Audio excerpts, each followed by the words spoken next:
Hello everyone and welcome to the super special D&D stream. I'm sorry about the Spice Girls Spice It Up Your Life stuff that played. I kind of had to go get delivery, and YouTube went from FFX 14 OST Christmas event theme, which I thought was watching the Sarah Hime version, which is an hour long, to the Spice Girls. Next one would be more fitting though, because if it was going on next, it would now skip to the Final Fantasy 12 theme. So there's that. Blame Doctor Who because I was watching the Spice Up Your Life stuff, because that was in the Doctor Who special and I got addicted to it because of that. Anyway, joining us this week is Paul. Hey, Paul.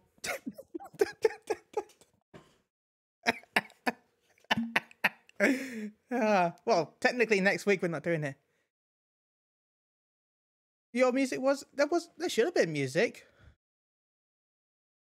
Oh, did I? Wow, I muted the. Oh yeah, I saved myself by accident. You saved yourself from the copyright strike. Sweet. I muted the Streamlabs in in both. I muted the voice chat in Wavelink, but then I muted Wavelink in Streamlabs. How did you do that? I saved myself by accident. Okay. Well, there should have been music playing. In fact, there's some Fantasy 14 background sounds right now. But joining us is a very special guest that just gave us the subscription. Thank you for the 35-month sub.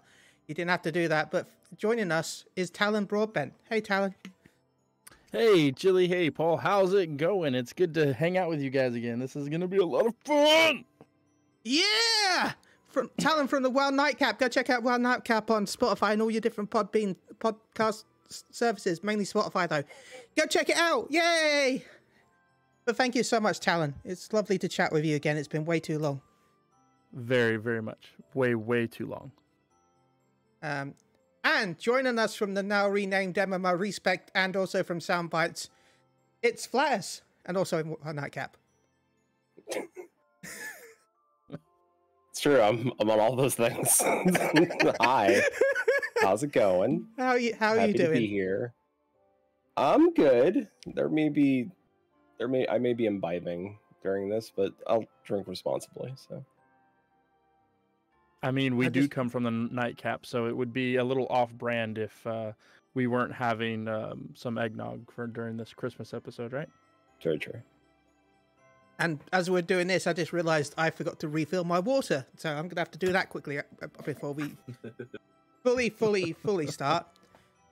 And joining us is the DM Master himself and the person that saved Maelstrom Radio a few times during their Dark Souls runs, and possibly in the future, whenever they do other more content with them, is the wonderful Healzu.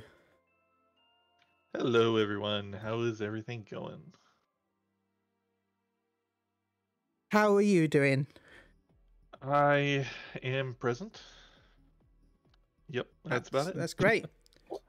Thank you for doing this, though. Thank you so much for setting everything up. You are very welcome. So, let's jump into... there's no map, by the way. Do I have to refresh? No, there's no map yet. Okay. Currently no map, but we're going to jump into my new layout. Ooh. Ooh. I hope people enjoy this because it's taken me some time to get... I got 2 reactive images working, by the way, so 3, sorry. So please enjoy. Ooh. That's really cool, Chili. Wow. Thank you. And big shout out to Lloyd FFXI, they're the one who I commissioned for the new layout. So big shout out to Lloyd FFXI for the layout.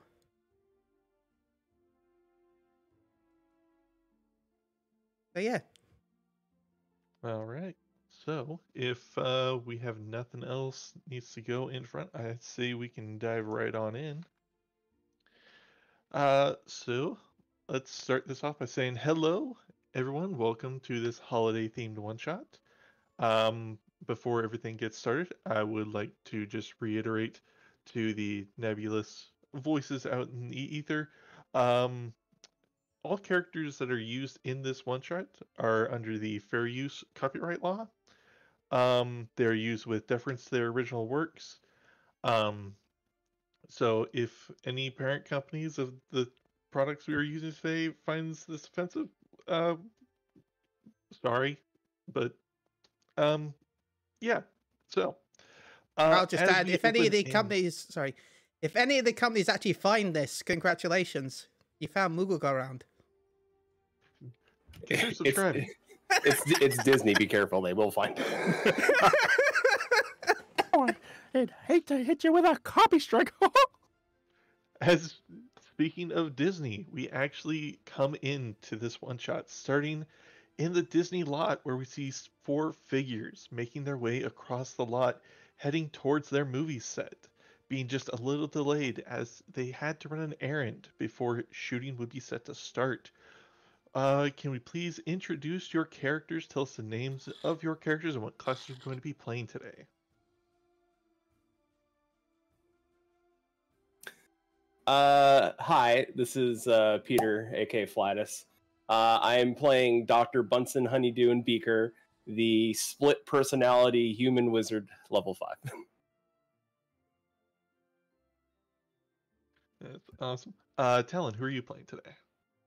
Hello, Talon, and I will be playing Kermit the Frog here, and I will be playing as a bird from the Glamour Persuasion. Yeah.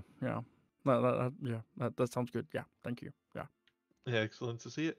Paul, who are you playing as today? Hi, I'm Paul. I'm playing Animal, and I think it's just a half-orc barbarian. I didn't see the actual name for it. I didn't know where it says it. I'm good at this, trust me. Yeah, Animal, the half-orc barbarian. Well, Animal. You are a Path of the Zealot. Oh, Path is there. It is. Sorry, it's been a while. Yeah, Path of the Zealot. it's been a while. We gotta get back into the groove. And Chili, who are you playing as today? I am Gonzo the Great. I have never watched any of the Muppets, so I'm not sure what these are. All right, get into it. Oh, perfect. There's a holiday special I strongly suggest. It is one of the best holiday movies out there. I think For I've watched. real. I think I've watched the holiday special, and that is it. So I have the context of that. And I am a rogue and Tabasco. I'm a Tabasco. Tabasco. I'm a Tabasco rogue. Yes. Tabasco. That was gonna fight you tonight. All right. Yeah. You just get a delivery in, so got a Tabasco going. All right. As we get back into the scene, we find our four Muppet pals heading towards the set of the new Muppet movie. Well, I say new, but in classic Disney fashion, it's actually a remake of a Muppet classic. It's a Muppet Christmas Carol. And in Disney's new attempt to cash in nostalgia, the new way to remake is by using all of the original cast members. The errand our characters were running that caused their tardiness today, they had to go get some of the original scripts out of storage. The ones that they used at the table reading, they seemed off. There were spelling errors. The formatting was all wrong. Wrong names being used in the place of the Cratchit children. So as we meet up with our characters, they are heading towards the soundstage where filming is set to start. We we are on soundstage 4. You all have worked in the movie industry before. Soundstages are still fairly new as to what you guys used to use back in the day. These new places, they're kind of bland. A lot of the sets are done with like all CGI and everything. It's kind of like the first time you guys have been using them in these newer spaces. As you open the door into the soundstage, you see a room bereft of crew, props, other actors. Even the craft services is missing. Um, and I need a perception check from all of you as we start this, please.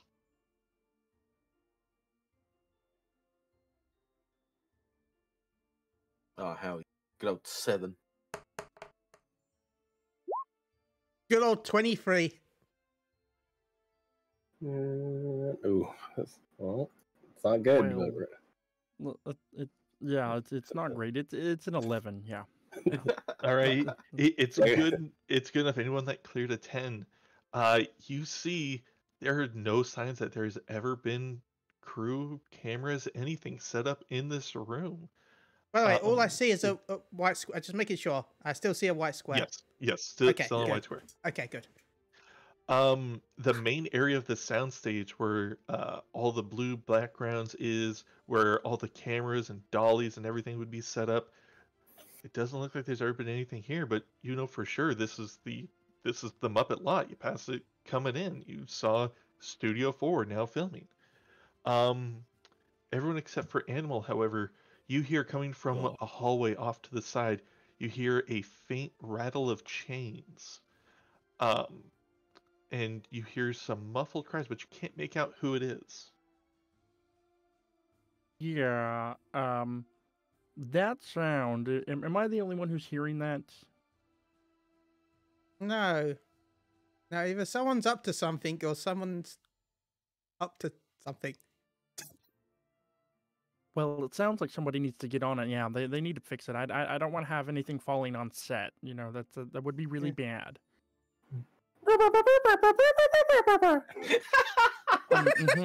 Yeah. We still don't understand you. Yeah. Aw. Can you know? I think we should go and look. Yeah. Look, you can go and look at it. Yeah. Go ahead, Mr. Beaker. Yeah.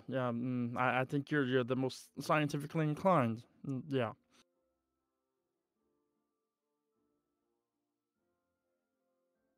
All right. Is it just Beaker and Honeydew going to investigate this, or are you guys all going as a group? How are you divvying this up? I will follow them. Yeah. I'll go too. All right. As you head down to the side hallway where you heard the muffled shouts, pushing open the double doors, getting into the back room where normally storage of that day is going to be used.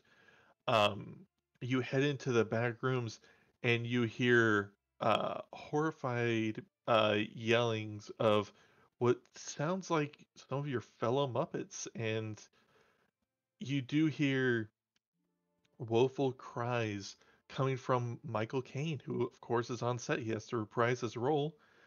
And you hear two hearty, deep bellows, ho, ho, ho, ho, ho, ho, ho, coming from behind the door. As you push those doors open, you see what used to be Muppets used by special effects, the Marley Brothers, who in the movie helped save Scrooge from his wicked ways.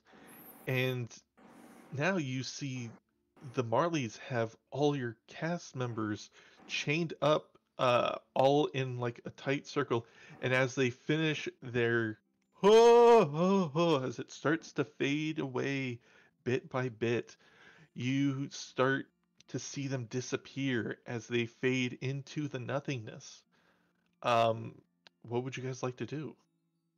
I am, for one, I'm not going to kink shame, so should we just leave? Gonzo, Mr. Gonzo, I would like to let you know that those might be the ghost of the Marley Brothers. yeah. My sentence is still, but okay. I don't think it's that kind of party. No. Well, we never know with what Disney might want to make in the future for money. Like, I'm not gonna.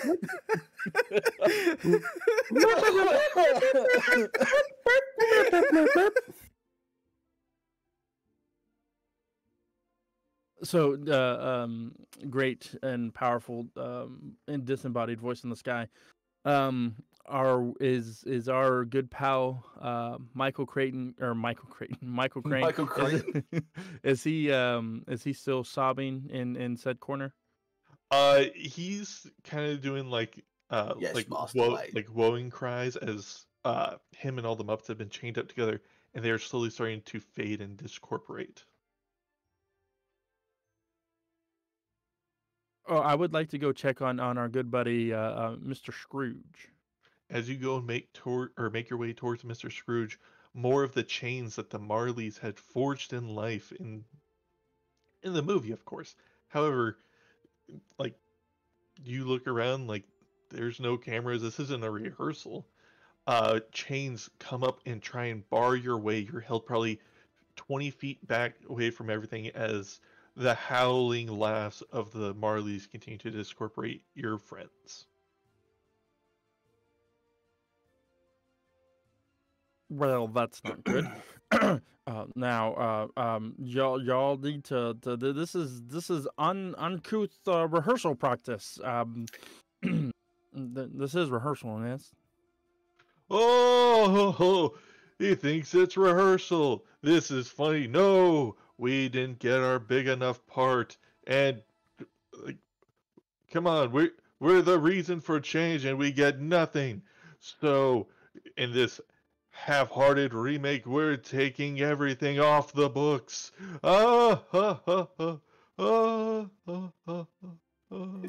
As you see all of the Muppets, Not the Marley's, books. Michael Caine, everyone start to disappear, and in a flash, they are gone, leaving you all in the back room of the soundstage.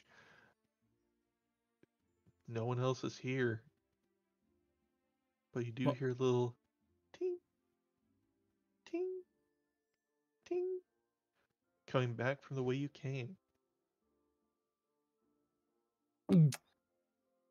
Guys,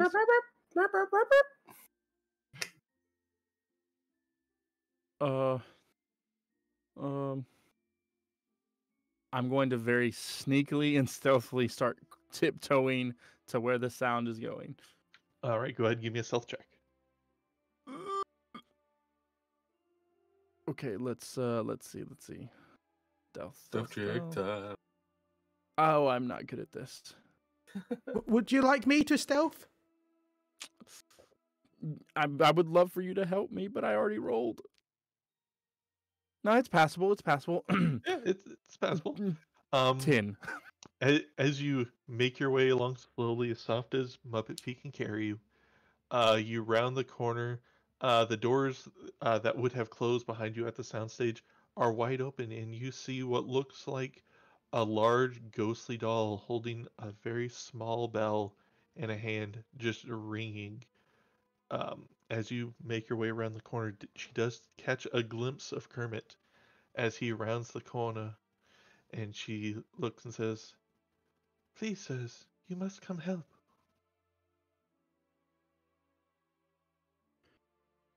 I suppose yeah, we could do that, right, guys? Right, guys. Sure, Yeah. I will help. I think so.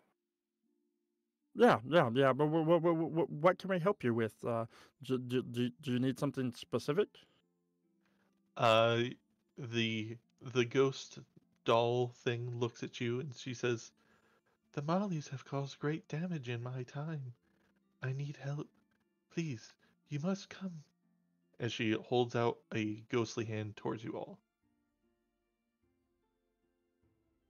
I will reach out and I will. First, I'm going to grab my friend Gonzo's hand, and then Yay. I'm going to grab the doll's hand. All right. Anybody else grabbing on? Animal like, grabs and goes, yeah. Dr. Bunsen and Honeydew. Dr. Bunsen, Honeydew, and Beaker also lock hands. And, All right. As you all grab on, as Kermit reaches for the ghostly doll, you are pulled into the ceiling, which is now a white open void. As you pull, you start to strain but holding on to tight bonds of friendship, as well as this doll carries you to her time as she says, "The creator is in trouble. We we must help him." As we will now go into our first map. So as you can see, this is a familiar space to all of you. This is the workshop where all of you were, without getting into some vague existential dread, this is where you're all created and given sentience. You see familiars, uh, places all around the walls. You see there are walls covered with pictures and sketches of new Muppets. Um, some even making your first appearances on TV. Kermit, there's one of you with Johnny Carson. Um, you continue to look around the room. You see props and test areas for new and half-made Muppets. You see a test stage where many of you made your first actual words spoken. And as you can see, standing up on the stage, working a very late night, you see Jim Henson. He is testing out a new Muppet for the next season of The Muppet Show, which just got greenlit for its second season. As you all look and you see Jim, you see slowly crawling towards him, there are a number of Frackle Muppets. You know, these are the evil Muppets. Some of you had even played them once upon a time in the first season of The Muppet Show. You can see these strange creatures. You can't see their faces, but you can see the menace in their faces or in their posture as these five Frackles are seemingly trying to make their way towards Jim. As the ghost said, they were in trouble. As you land and touch down, you look to see the spirit. The spirit has disappeared. As we go into our first combat, I need everyone to roll initiative, please.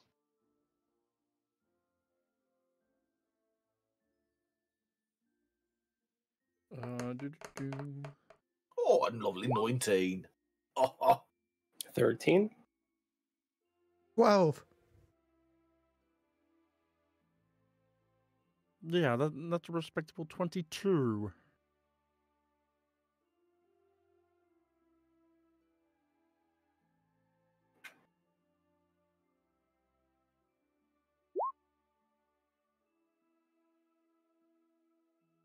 All right.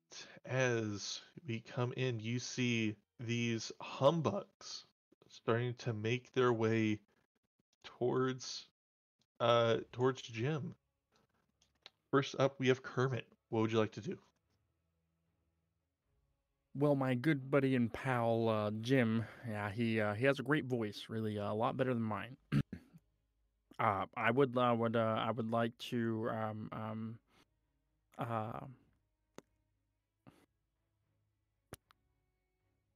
which one of these is actually coming up to him? Is it this one? All of these Muppets you saw as you were landing were making their way towards Jim. I see. Okay. Then we are going to we're going to shatter these Muppets. Yeah. All right. Humbug 1 and 2 we are going to shatter.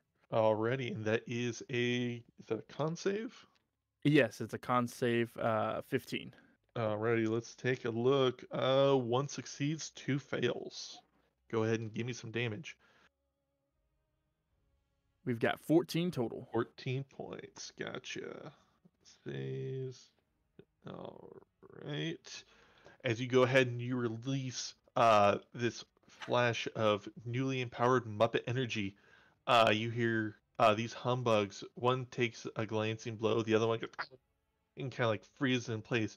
This alerts Jim to like the crawling presence on the left. You only saw the ones that were next to you. That finishes up your turn unless you wanted to do some movement. Yeah. Next up is going to be Animal. So you're on deck. yay. 30. We'll move up right here, 30 feet. All right, right on the center carpet. Animal, you are up. Oh, I got 40. Ooh.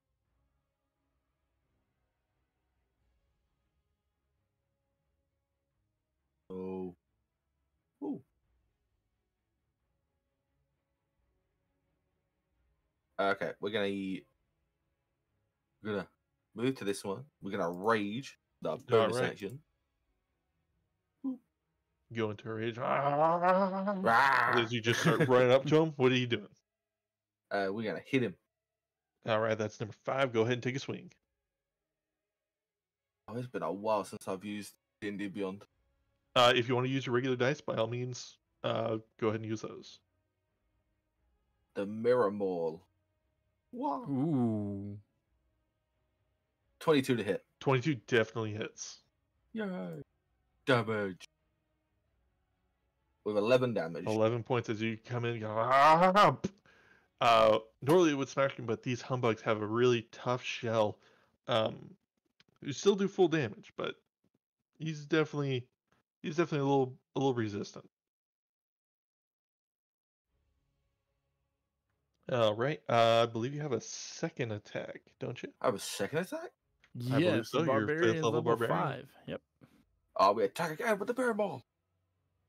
Oh, I've only got a 12. It is a 12. Unfortunately, bouncing off from the last hit kind of sets you like on your back foot as you go ahead and swing. It impacts real close to him. Doesn't quite hit him though. Oh, All right, and staying put there. yes. All right, next up is going to be Humbug number 4. As he sees you start to attack his ally, he's going to make his way over to him, and he is going to help him out by doing. He is going to unleash Winter's Chill. I need a Constitution saving throw from you, please. Ooh. A 9. 9. That does not make it. You take 7 points of cold damage. No.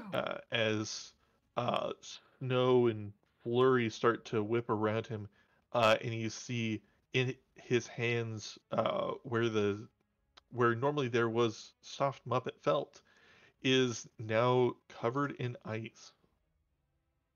And let me give him a quick change. So good.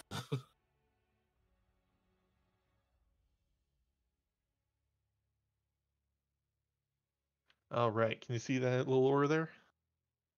Yes. Yes. All right. That is Humbug 4's turn. Next up is going to be Humbug 1. Having gotten shattered, he is not deterred. He's going to make his way over towards Jim. He's going to have to use his action to dash, but he is going to make a beeline and get right up next to Jim, but that's all he can do. Next up, we are No, going Jim. to have Dr. Benson Honeydew and Beaker.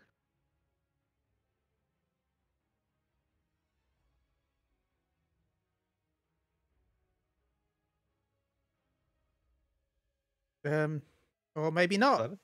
Flatus? Jim? I'm here. I'm just thinking about what I want to do.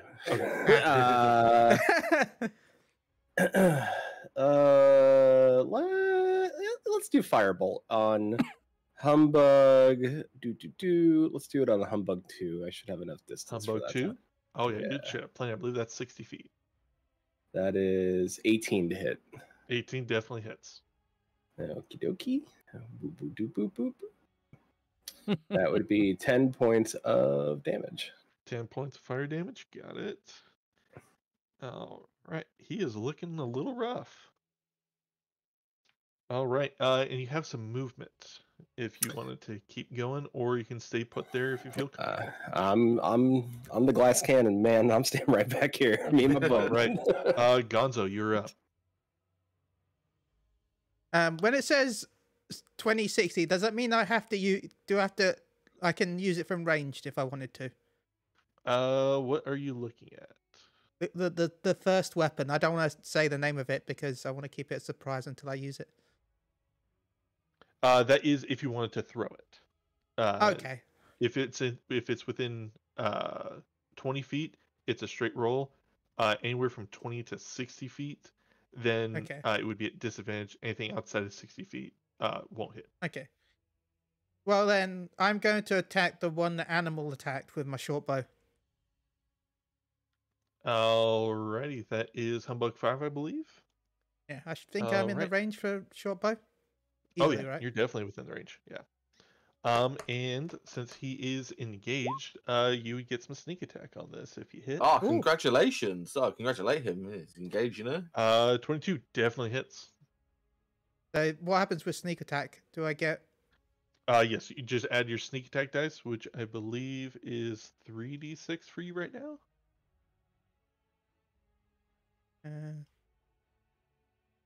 Sneak attack, yes, 3d6. Okay. So I'll just do my attack, which will be this.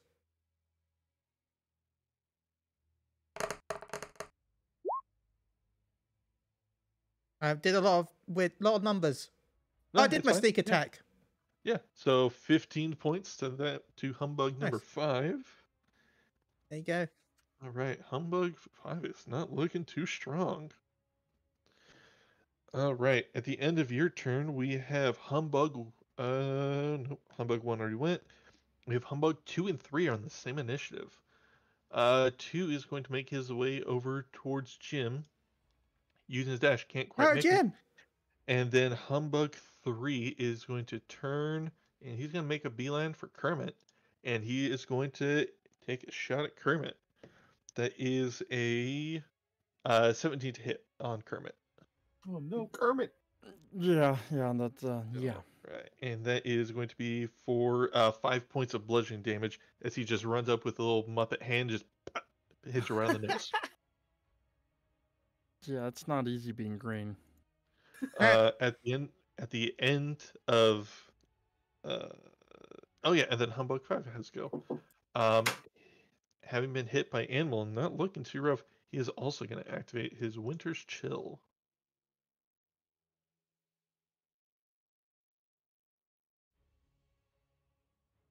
All right, Animal, I need another Constitution saving throw from you, please.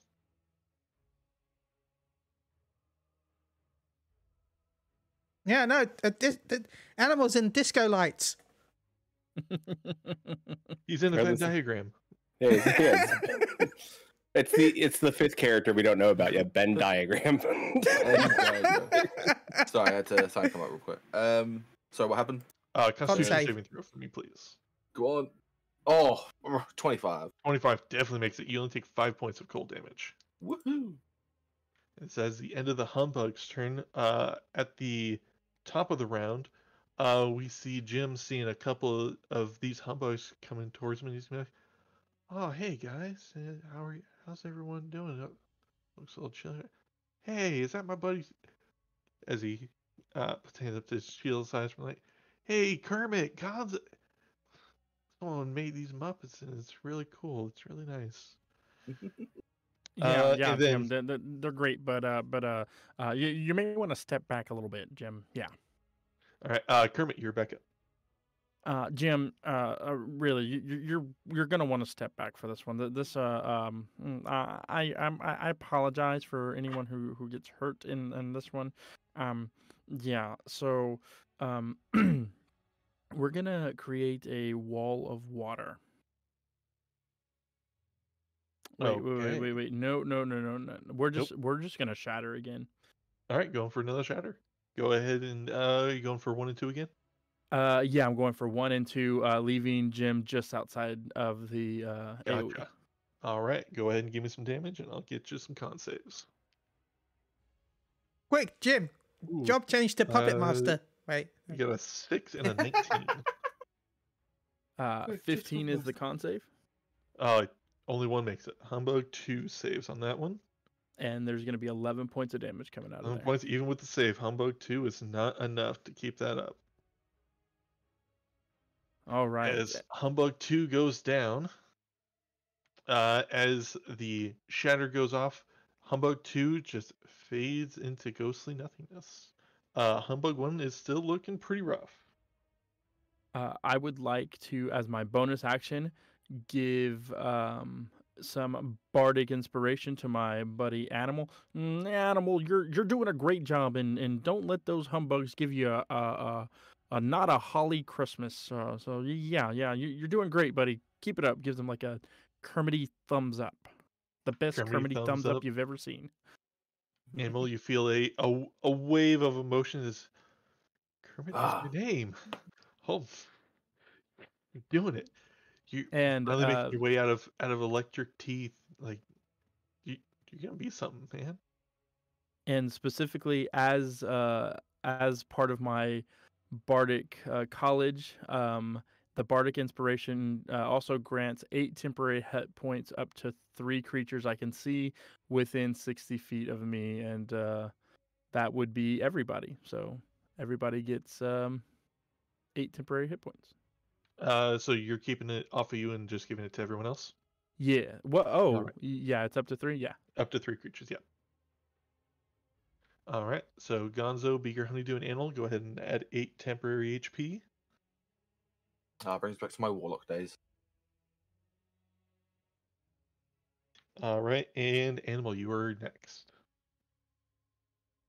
Okay. Okay, we're gonna swing at. I think this is. Which humbug is this next to me? The one to your left is 5. The one below you is 4. We're gonna attack 5. All right, go for it. A 15. 15 just hits. Ooh, lucky. For 12 damage. 12 points on 5 is enough. You smash him as the felt starts to shred and go everywhere else. It then starts to disapparate just like the other one. Ah. Good job, Can't- Animal. can't- Yeah. Can't do an animal with my voice. I knew you could do it. All right, you still have another attack and movement. We're gonna attack humbug 4. Go for it. But the mirror mall for 13. 13. That's not going to do it. Celebrating the first smash, you get a little worked up, go for the other one, and it's just 2 quick ducks right underneath them all. You still have movement unless you want to stay put. No, I'm just gonna stay put. All right, next up is going to be Humbug 4. Surrounded by the Winter's Wrath, as you go for a wild swing, he's going to go and try and work the core, as it were. That is a natural 20. Oof. So he is going to get you with a punch and some of the Winter's Chill. That is 10, 11, 22 points. It's only 2 points of cold damage, and since you're raging, you take half down to 10 points of bludgeoning. Mm-hmm. And then he is going to stay there looking pretty satisfied with his punch. Kind of starting to shake in place. That is the end of 4. 5 is down. Next up is Humbug 1. As it gets to Jim, it's just going to start to shiver, and it's going to release its Winter's Chill effect.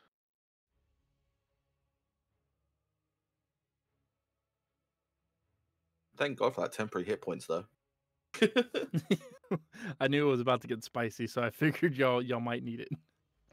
Jim! No, Jim! Jim starts to shake a little bit. He's like, "Oh, it's getting kind of cold in here, fellas. You see a window open? I don't think there's ever a draft this bad." Ooh. That is the end of Humbug 1's turn. Next up, we have Honeydew and Beaker. All right. Let's see here. Jim's getting hit by a Humbug 1, right? So He just got hit by his Winter's Chill. ooh, that's not good. All right, let's see. Where is my movement? 30 feet. Should have Okay. 30 feet. Each square is 5. Yep. All right, let's. Okay, I can. Okay, 2, 5, 10, 15, 20, 25, 30. That should be 30 feet. And let me. I should have plenty of space to hit that bug. Yes, should have plenty. Okay, so I'm gonna hit the bug with a good old-fashioned firebolt. Go for it. Oh, 14 did it? 14 just misses. Yeah. If you go ahead and release at Humbug 1, the flame from, I'm assuming, probably a beaker that you emit, it gets swallowed and just fizzles out in the winter storm. Next up is Gonzo. Yay, I'm back. Okay. Well, I guess I will shoot Humbug 4 again. All right, go for it. Actually, Humbug 4 hasn't been hit yet, but you do Well, still have 13. I think I miss. 13 to hit. 13 now. As you go ahead and take a shot, goes right over. The wind just buffeting the arrow just goes right off track. Damn You you, still have your arrow. movement. Yeah. Well, no, I'm going to use my bonus action if that's okay. Yeah, absolutely. Yeah, I'm gonna dash behind. All right. The As you enemy. go ahead and dash on in behind him. All right there. Right end of your turn, we're gonna go to we have Humbug 3. He is going to go and yeah, Kermit's been taken out of his buddies. He's just gonna go for another punch. Actually, doesn't get his winner's chill. He's just gonna go for a punch against Kermit. That is a 14 to hit. Yeah. That'll hit. That is 6 points of bludgeoning damage. And that You is know, the- it's not nice to use violence. We really ought to try to use our words. Yeah. And at the top of the round, Jim says, "Oh yeah, come on, guys, let's use our words. Let's find out. Let's find out where this draft is." And Thanks. that does activate one of Jim's aura effects, as you all feel a sweeping wave of wholesome energy. For this round, all your ACs increase by 1. Let's go. Yay! And Thanks, Jim. And you heal for 4 hit points if you were missing any. Let's go, Jim. Oh, Then we are back up to thanks, Kermit. Jim. And we really should use our words. It's nice to do that. And Humbug, you are the there are 3 things that would describe you, and they are as follows: stink, stunk, and stank. Humbug 1, vicious mockery. Alrighty, and that is a charisma save. Wisdom, Wisdom. Ooh, their wisdom is bad. That is a 12. 6 points of damage. 6 points, and it has disadvantage. He's already not looking too good. Alright, you're staying put? Seeing as I have this one on me, I am gonna stay put right there. But I will also give another round of bardic inspiration. This time I will give it to Gonzo. And with that temporary, since some people lost some temporary hit points, I will let the temporary hit points refresh. Except I'm going to include myself on this one and leave Mr. Beaker and Honeydew out. Alright, they're doing great. Alright, go ahead and re-up your temporary hit points to, I believe it's 8. That is correct. Alrighty. Animal, you're back up. Right. We're gonna And, hit your Humbug bud- 4. Your buddy Gonzo has actually come in to help you with this flanking. You have advantage on these attacks. Let's go. I rolled like 2, don't I? Yeah, roll 2, take the higher. Well, that's a 24. That'll definitely hit. But do you want to go crit fishing? That's 12. 24 hits. Woo! 4. Oof, 10 damage. 10 points. Gotcha. This humbug just takes a crack to the face. Kind of does a spin around as it looks. It's a little wobbly, but it's still ready for you. Well, I'm gonna hit it again. Go for it. For an 18. You're still at advantage. Oh yeah. Try crit fish. 20. 20, that'll definitely hit. As he spins around, you go ahead and bring them all back, and you're spinning around the other way. 9 points. All right.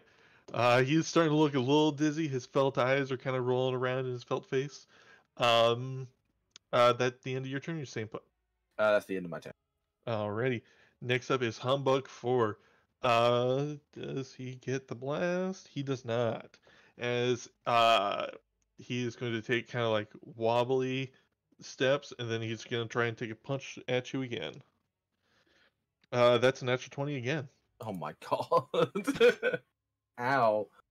Well, But remember you are your reaching. temporary hit points got replaced, and now you're back full with all 8 of those. Yep. So speaking of the 8, you take 8 points of cold damage, and then you would take 22 half to 11 bludgeoning. Oh, Was down that cold 28 damage health. half too? The cold damage was not halved. Oh, and speaking of, at the start of his turn, Animal and Gonzo, I need Constitution saving throws from you, please. Oh, okay. Trying to resist no. the cold. Not more gold. 16. 16 saves. Yay. 20. And 20 both save. You take 9 half to 4 points of cold damage. That is the end of Humbug 4. Jim's then warmth we saved have- us. Thanks, Jim. Then we have Humbug 1. Let's see. Doesn't get that. He is. Yeah, no, he has a mission. He's going to try and take out Jim. No, Jim. As he goes for a hit, the Vicious Mockery draws his attack away as Jim finishes his rallying speech towards you. Just misses where he was standing. Doesn't take any damage. Yeah, He would get Go, the cold Jim! damage. Start. Oh, you see Jim started to look around. Anyone see where I left my sweater? Oh, real cold. Oh.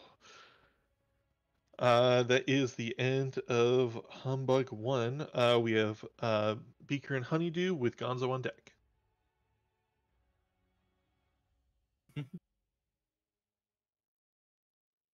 Okay. Am I first? Sorry, Beaker stepped away for a second. Did you say? If he is not, go ahead and take your turn, and we'll circle back. No, I'm here. Okay. Sorry, Susan. By the way, Susan came in here and gave me a shot of limoncello because she's making a limoncello tiramisu.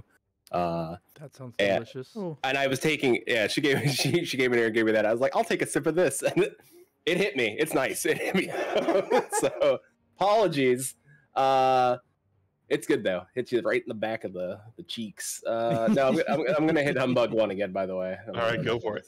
25 to hit. So that definitely 25 hits. definitely hits. Let's roll some dice. That one's spinning. All right, 9. 9 Ooh. points. That is just enough to take care of Humbug 1. Later, bug. As you go ahead and launch it at the Humbug, he tries to intensify the Winter's Chill, but piercing right through it. Felt and Fire don't go very well together, as he apparently fades into Ghostly Apparition. All right, and unless you're doing any movement or bonus action, Gonzo, you're up. I'm so excited to say this. I've been waiting for this entire moment, this entire Go time. for it. I'm gonna rizz it up. All right. I did not think of that when I made that item. Oh boy. I thought I was the wizard. The I'm gonna Rizzler. use Rizzo the Rat on Humbug 4. As he Yeah, whoa. Hold on. Calm down. Hold on. This is. Oh boy. As you see, Gonzo rushes in towards the Humbug, taking out his short bow, and he has something behind his back. As he pulls it out, you hear, "Do you even know what's back there? Oh no, don't bring it!" As you bring out the Muppet Rizzo the Rat, Gonzo's good friend, especially in the Christmas Carol. He was the one that helped him narrate. You figured your buddy would be around, so as you go for a hit, you go ahead and bring him down onto Humbug 4, and you do have advantage. Go Rizzo! Rizz it up! 12. We can run. You do have advantage. 10. There. As it comes in, no! Ow! Can you at least aim for him next time? At least it's soft. You hit the ground. Ah! All right. Ow! That's smarts. Oh, hey guys, anyone see my jelly beans? Ending your turn there, unless you wanted to do any movement. We have the humbugs. I'm gonna stay here. All right.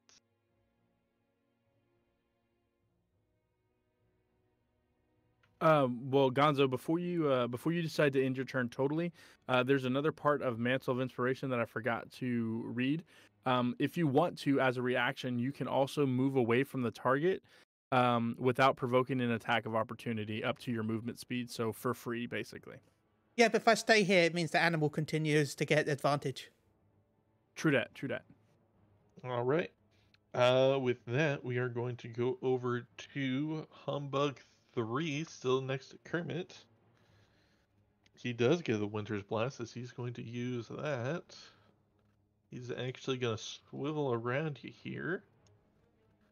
And then he is going to activate Winter's Blast. I need Constitution saving throws from Beaker Honeydew and Kermit, please. That was 13. I don't think it's gonna do 13 do it. just makes it. Okay.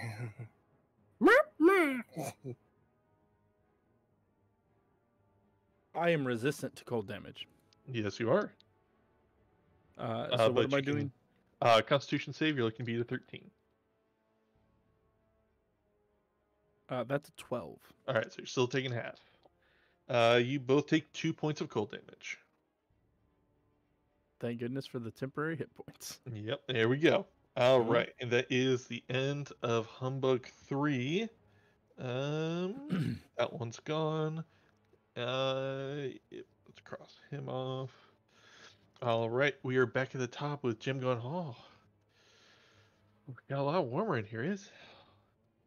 Hey guys, let's grab some of the blankets. Let's warm up a little bit. And you all, your AC increased by 2 on this one, as Jim's just general nice warmth as he makes his way over to the side of the stage. Right. We are back to Kermit. Yeah, then thanks, Jim. We're gonna wrap things up here in just a second. All right, guys, let's make sure that we call this a wrap. We need to end this turn. We really got to go check on Jim, and I will. Well, before I do that, Animal, how are you looking? Are you okay? Animal is on 24 HP, but still rocking out. Okay. It sounds like you're gonna be just fine. We are going to do.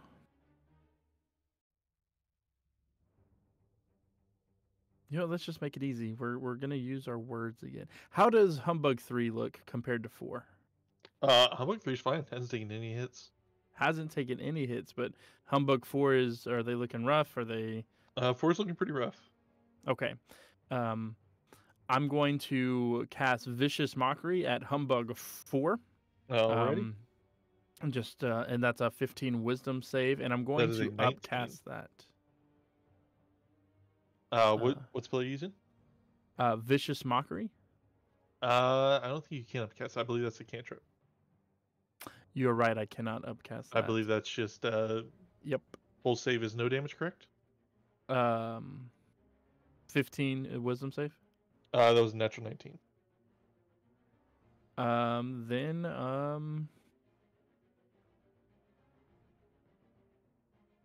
Let's see.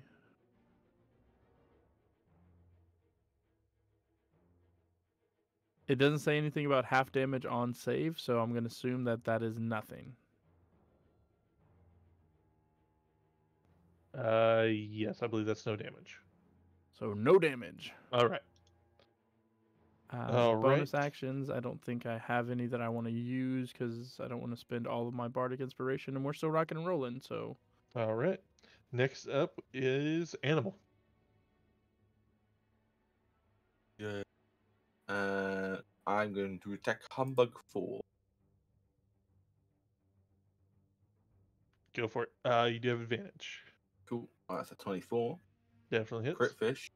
No, an 18. So we go for the 24. All right. For 11 damage. 11 points. As you go ahead and swing this one, you get some heft under it and knocks Humbug 4 into the wall, and as he drops, he disappears. Yeah. Good job, animal! Yay! Now we just got to deal with pesky humbug 3. And then with movement, I can run over to Humbug 3. Yep. And since And you take have another extra, con save. It is at the start of the humbug's turn. You would take Right. damage. And then I'm going to attack that Humbug Go for it. for a 15. 15 just hits. Whoop.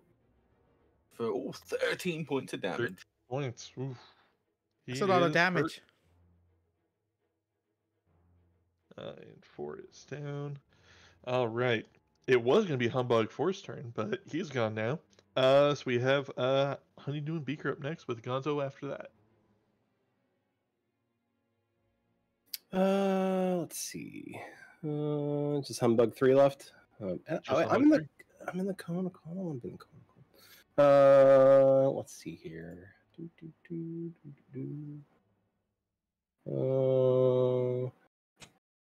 Let's do. What's the cone of cold? What's the detriment again for it? Cone of Cold, I don't believe you have Cone of Cold. Or you mean the Oh, wait. Winter Chill? The Winter Chill, yeah, that one. Sorry. If you're in it when the Humbug starts its turn, you'll take damage. Okay. does the So- cold stack to like an effect? Nope, it's just passive cold damage. Okay, so that's solid. Okay, so by the way, Firebolt. yeah, rolled that'll 19, definitely so hit. 25. Yeah, that Just does roll that. some dice, and that's gonna be 5 damage to 5 Humbug points. 3. All right. Yeah. Hey, every bit Did you say helps. firebolt or fireball? Firebolt. Bolt. Okay. Not. you This is you a got a very frog wooden here. room. Fire and me, we don't get along. Yeah. Yeah, no. All right, you go ahead and unleash the Firebolt. Being inside, it doesn't diminish it like a previous attempt has. You go ahead and impact in it, and you still have your movement speed if you would like to step out. Yeah, I will be stepping out, please. All right, Gonzo, you are up next. Yorp. I'm gonna move up here a little bit, and then I'm gonna try my short bow again. All right, as you go ahead and stuff his back, he's like, "Hey, don't put me in the." Pull out the bow. Go ahead, and take a shot. 13 to hit.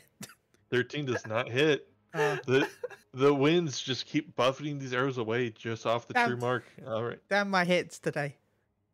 and then you have rest your movement if you'd like to use it. Don't I have advantage because No, not with ranged weapon. okay. No, but if you miss, you can use your inspiration dice. Oh yes, you can. You have I one. don't. No, I'm not gonna use that for this. I feel like that's more useful for something else. I 1d8. believe it only lasts for a minute. Then I'm just gonna use it now. For Then. 10 minutes. Oh, for 10 Oh, minutes. 10 minutes. Okay. Well, I'm just gonna use it now. I'm gonna Alright, go try. ahead and- I'm gonna try Go ahead again. and give me an extra D8. You're looking to get a 2 or higher. Come on. 3. That's higher than 3. 10. Yeah. Go ahead.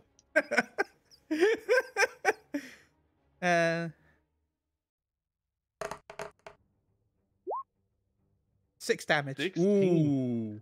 As you go ahead and line up a careful shot, you go ahead and release it. It gets it, and it goes flying into one of the tables past Kermit, and he just disappears as you guys have finished off all of the humbugs. Thank you for the a inspiration, lot. Kermit. I did that for you. Yeah, it was a great job, Gonzo, and I'm really proud of you. You did good. Yeah. All right, with all the humbugs defeated, Jim heading down looking for his sweater. What would y'all like to do? I would like to cast Healing Word at first level. Absolutely. Because the temporary hit points are going to be going away fairly soon. And is Healing Word the AoE? No, that's Mass Heal Word. I believe that's a 3rd level spell. Yeah, let's see if I've got one of those. I don't. You all also do have potions, and I believe Animal has something that can help you guys as well. Well, I'm gonna take care of me because I am under half. So I'm gonna cast at first level healing word on myself. That's not great, but I'll take it 4. All right.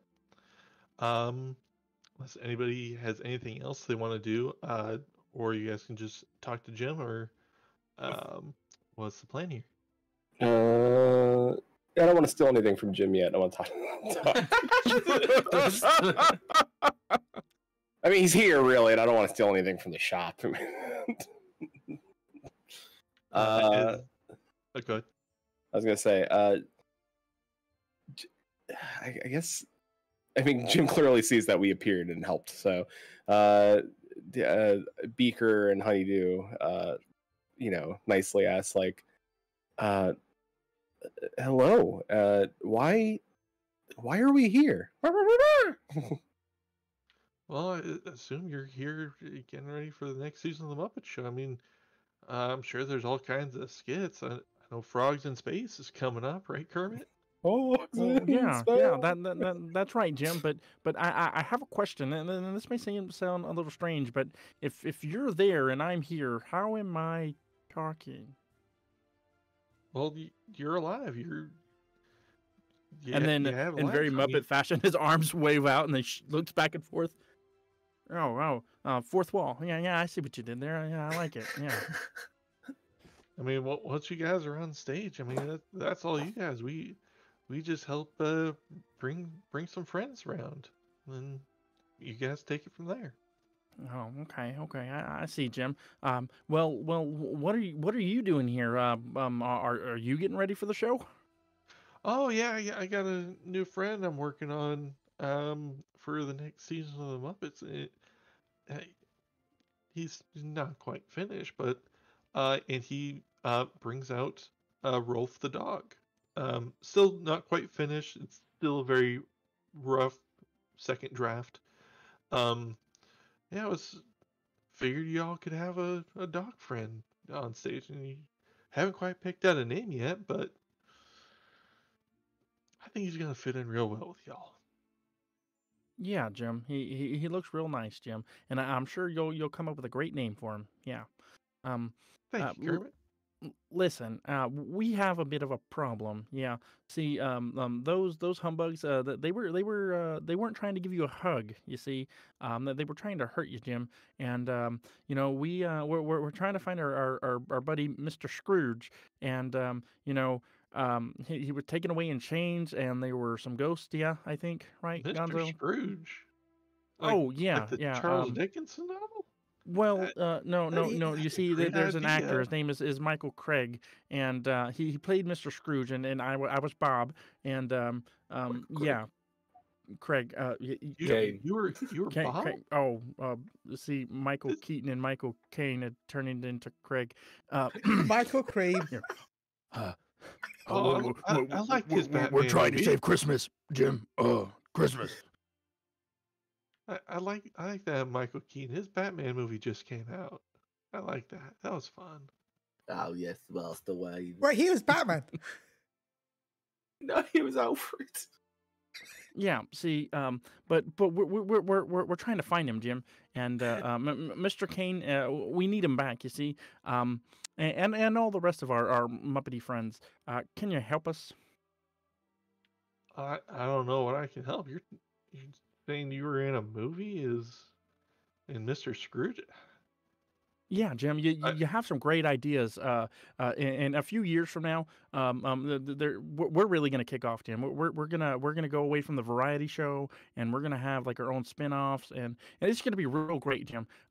But you see that there's the Christmas is a highly lucrative time of the year, yeah, and we're just gonna make a lot of money. Yeah, Jim. I So never cared Profits, about the Jim. money.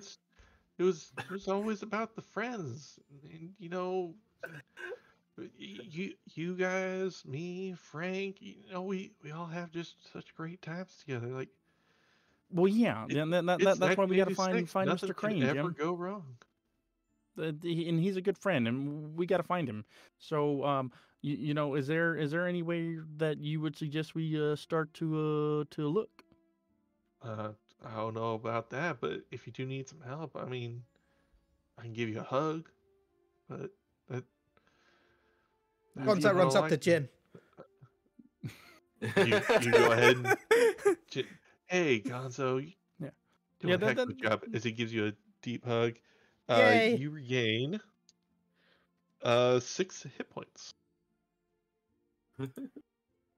I'm gonna join in too, guys. Can I get Oh, can I get come on, squeeze in here? everybody, bring it, bring it in. Come on, Everybody get animal. in. Mr. Beaker, come on, honey, dude, it'll be okay. Warm fuzzy feelings, yeah. All right, so 6 points of healing to everyone. As Jim gives you a nice big warm hug, just reminds you of home. Kind of get lost in his beard a little bit, but that's all right. Thank you, Jim. I mean, animals all hair anyway. You're welcome, Gonzo. It's good to see you guys. And I hope we're around for a lot of years, making a lot of people real happy, and just having a good old time. Yeah. With that, you start to hear the soft ding of the bell, and where you got dropped off, you don't see the doll spirit that you had met previously. Instead, you see a large, tall Muppet, very wide, as he has to crouch to get through this portal. Oh, hey, Jim! Oh, hey, all you Muppet pals, come on in and help me better, man! As he goes back through the portal, and the portal just sits there and stays open for you. I think I That remember this happened. part of the movie. Yeah, yeah. So let's yeah, friends, are we gonna hold hands and we're gonna go through the portal again? Yeah, friends. Indeed. And you know what? This time Yay. I put Rizzo on my head so that he's not. Then we go together. Real nice of you. All right. By the way, what's going on? I As he's just don't looking know. around wildly. There's Jim. Oh, hi, Jim. He's like, oh, hey, you don't. You're doing great. Doesn't recognize Russo. Russo wasn't created at this time. But as you all can say farewell to Jim and make your way onto the next portion, we come in. By the way, on... as we're going through the portal, just before we go, right? Gonzo is muttering, "Look, Rizzo, you just invented yourself." Very strange. Very, very weird. You are your own creator. Well done. All right, as you head out through the portal, you come into it's another familiar sight. It's the Muppet Theater. You see it as it stands the way you left it just a couple days ago. Standing at the entrance, you see the ghost of Christmas Present, the way he appeared in the movie, even back then. You see he's standing at the doors of the theater as you see an army of humbugs. As he goes and he slams the door using his wide body to kind of brace the doors. You you see him turn to you and say, "Go and find what's causing the problem. I'll hold the door here." As you all turn around and you have the entire Muppet Theater before you. The red carpet, the plush chairs, you see the well-lit stage with the soft bulbs all around the front. You look up to the boxes. All of them are empty. Even Statler and Waldorf, who, as everyone knows, they show up for every show, good or bad. They always support the arts. But staying on there, on the stage, you see there is a singular person. You see Stephen McIntosh, the way he did back in 1992, dressed up as Fred, Scrooge's nephew. He's wearing a nice suit, a baby blue ascot, sitting on stage, basking in the lights with the arms behind his back. Says, "Hello, friends, and welcome to the theater." As you all can get closer and approach, he will eventually hold up a hand and say, "Friends, what do you say we play a game?" This game, oh, it's so much fun. How about we play a game of yes or no? Um, as the game is, it's sort of like 20 questions. Um, as Fred turns to you and says, "But let's put a little bit of a wager on it. How about the theater? If I win, I get the theater, and you all, yes, you do what you do. And if you win, how about I give you a little bit of a hand? What do you say? Shall we play a game?" I Uh, I don't. Yeah. I agree. Yeah. All right, excellent. As he claps and rubs his hands together, as the lights go out, curtains draw back, lights up on the stage. He stands there as he motions for you all to take a seat or do whatever you would do. As he says, "First topic, we shall play a best of 5. I have 5 things in my head. If you can guess 3 of them, you advance. If I take 3, well, something bad's gonna happen. So, shall we get started on the first topic? It is in my head. Go ahead and make your first guess." So the way this works is he has an object, thing, or whatever in his head. You can ask up to 15 questions per topic. The answers that he gives back have to be in the form of a yes or a no. So, just for an example, you could say, "Is it alive or sentient?" It kind of can get a little weird. If it gets to something where it's a little hazy, he will ask you to rephrase. As I will go ahead and bring us over to the present. You see Fred up there on stage at the top there.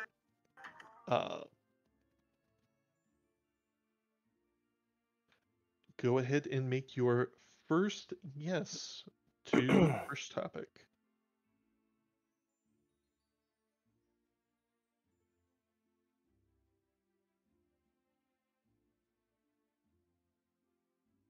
Animal leg thirst. hmm.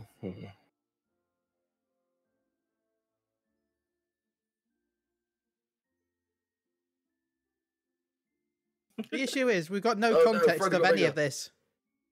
Nope, but you have 15 questions per topic. But what are the topics? Do we know? Nope. He has Huh? something in his mind. You have to think of what it is. So you can start by is it made of metal, hypothetically? And he would say no. So then it's nothing made of metal. It's essentially Guess Who. Okay. Okay. Okay. Like in the movie, like how they played it in the movie. Essentially, yes. Yeah. Okay. Is it a person? No. Well, no, now I've got 14 to go. Well, is it can it fit in your pocket? Some of them can, yes.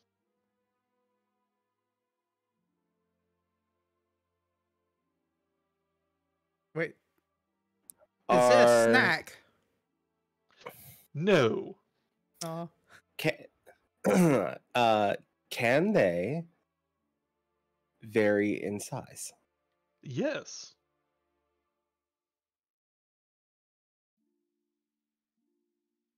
Is it is it an insect? No. Can they make a noise if they rattle in your pocket? If you had multiple, Is this a form of currency? no. I think he's lost his marbles, guys.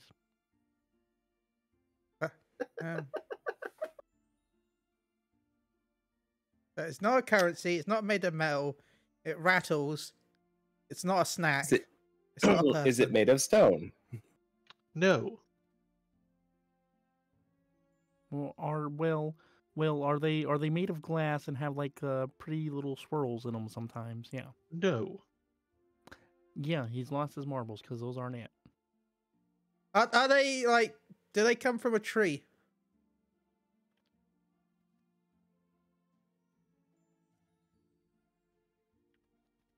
Please rephrase.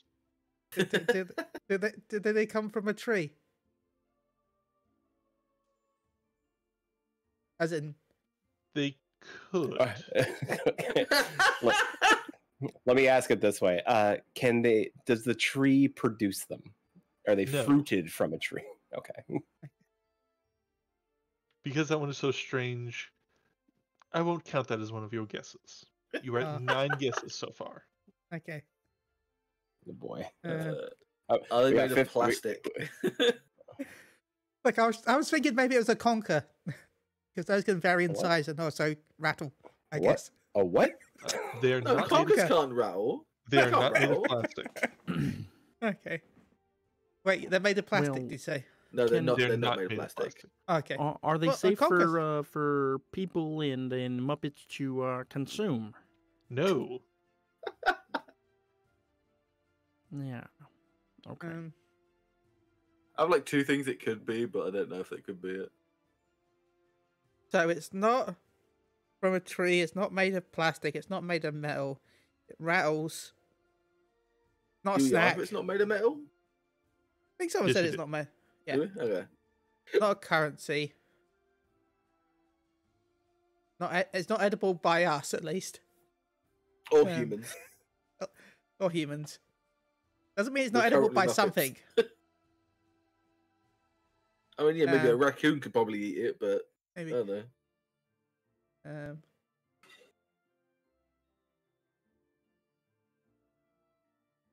uh, It's something to do with Christmas. Not necessarily. Damn. How many more questions do we have left now? 5? 4 more. Oof.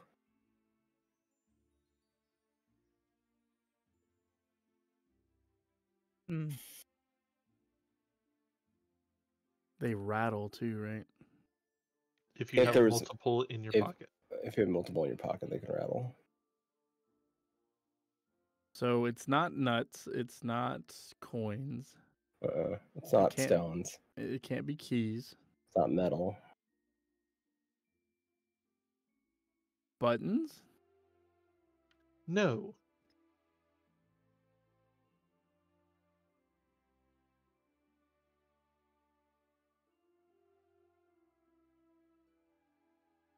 The One Ring to rule them all. That'd be metal. Yeah. Yeah, it's metal as hell. But Or at the very least, metal is Mordor. I'm not good with guessing. The only thing I had in my head were bells and baubles. But they're also all made out of plastic and metal.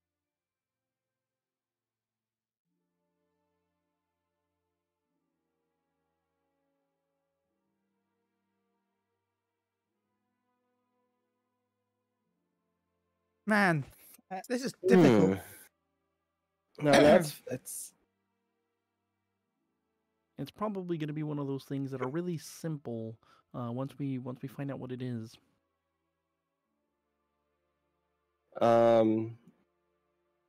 You know, I have this sneaking suspicion, this thought that just came out in my head randomly. Well, never mind, it's gone away.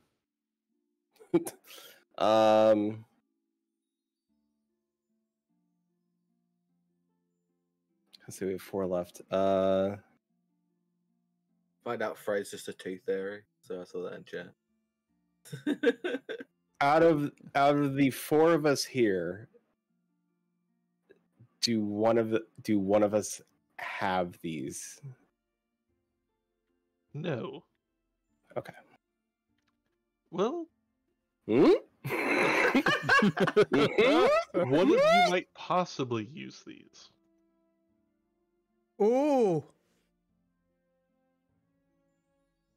No, there's Two no guesses. Oh. Is it a form of libation?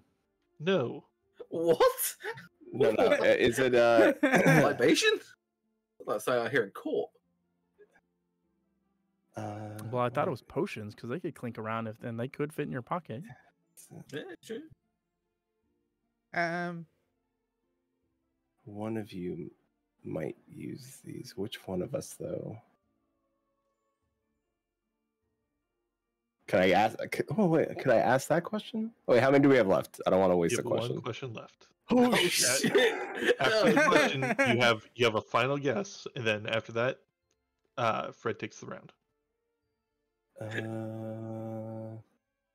Damn you, Fred. Wait, I think I might know what they are. Maybe. Okay, out of character. What are your thoughts? Out of what character, I thoughts? thought it might be drumsticks. Out of character. How deep are your pockets? Not quite deep. How deep is I your mean, pockets? Your I've seen animals pockets? grab drumsticks out of nowhere. So. I've seen him grab a The- the- well, yeah, the I've drumstick seen, I've seen dimension. an animal pull a whole drum out of his pocket. Yeah, The drum Can dimension. they rattle when they're in your pocket? The drum dimension.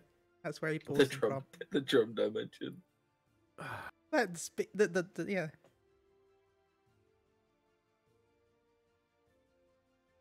dude, I've got nothing. I've got nothing. Nothing's going on in this frog brain of mine right now. Out of character, I was thinking glasses for a second, then realized those don't have awareness and those don't really rattle. You put it in No. your pocket. If you had multiple pairs, it would rattle. Yeah, but that'd be multiple some pairs? massive pockets. No. They do rattle if they're in their case. That is true. Wait a And minute. one of us Okay, does have hold a on. pair of glasses. Out of character. What's a question we could ask without using our guess that would help us like figure out what bones are? 'Cause you can keep bones in your pocket, Who the hell keep bones Sure. in their pocket? like knuckle bones. Are they a part of the human body? Kind of would possibly be in I there? could use that. I could use powers to do that. X-ray vision. And No. and if we're gonna get real meta here, we all have bones because there's like a hand up there, right? Yeah, right. In this, just to like get the existentialism out of it, no, you are like fully sentient walking around. Okay. There's no. There is no hand. We're fully walking. We're beings. We are fully capable things. No. Aw. But no, out of character, I have thieves' cant. You have learned the thieves' cant, a secret mix of dialect, jargon, and code, allows you to hide a message in normal conversation. That's Okay, If everyone else speaks thieves' cant, that could work. what? That way However- we don't use our guesses and we can keep like conversating. But it takes 4 minutes for me to talk. Well, no, And if you guys unfortunately, have it any speaks. abilities to help influence this, you are free to use them. Hold Charm on. person. Well, Wait, friend. I can I- cast friend. If you I would wanted like to use chow. friend, mhm. I would give you another 5 guesses on one of these. Ooh. Okay. And it's a cantrip, so I'm not gonna be wasting anything. Pretty good. I will say Nice. you'd only be able to use it for one topic to get 5 more guesses. I'm going to cast friends.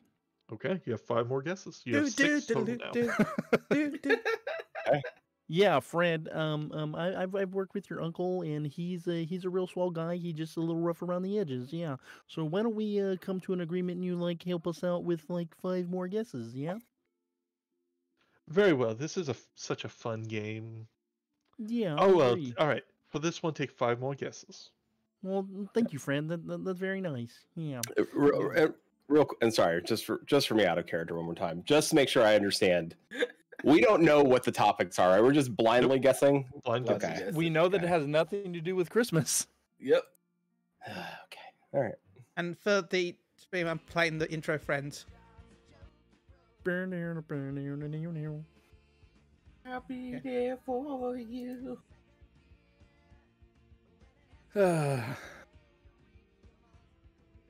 All right. Well, I'm gonna go ahead and ask the bones question because maybe we can narrow it down.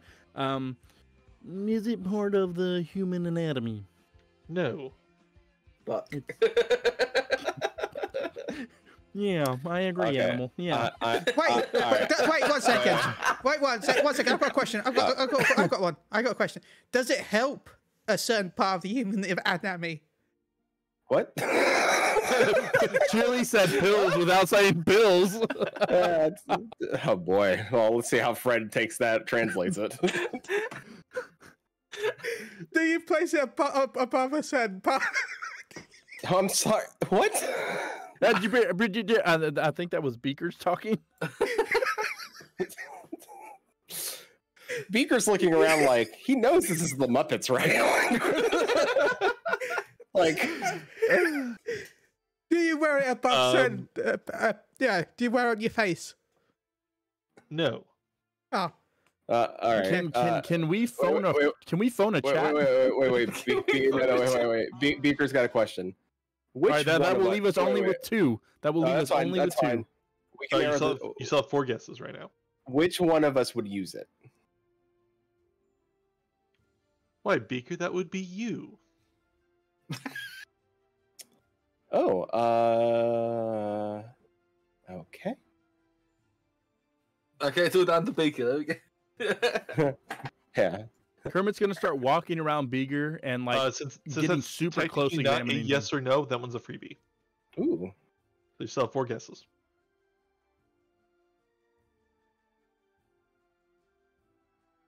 Muppet lore is terrible. I don't know crap about Beaker. I know. I'm trying to think what Beaker would use. Beakers, fire, Test tubes. explosions, chemicals. Test tube would be a thing. Contact lenses, I guess. Oh, okay. Wait. Then we'll just. All right. We'll narrow it Glass. down from. Yeah. It would be. Is it glass? Is it made of glass? Is it made of glass? Because we Yeah, don't want to okay. use a guess. Made of glass? No. You could put these in a glass. Oh, Huh. is it made of H2O? No. Although What? it does need it to work. What? It needs it to it to work. Is it ice? Or not H2O. You do need the back half of it for it to work. Oxygen. Wait. Well, is it? Wait. It rattles. It needs oxygen. You can To rattle work. if there's multiple of them. Cause see, I thought it was gonna be ice, but wait, it's not snowflake. It needs oxygen to work. I mean, fire needs A com- oxygen to work. Yeah, but fire doesn't rattle. Yeah, fire doesn't rattle. Crackles and pop. The Rice Krispies of danger. Rice Krispies, I know it. The Rice Krispies of danger.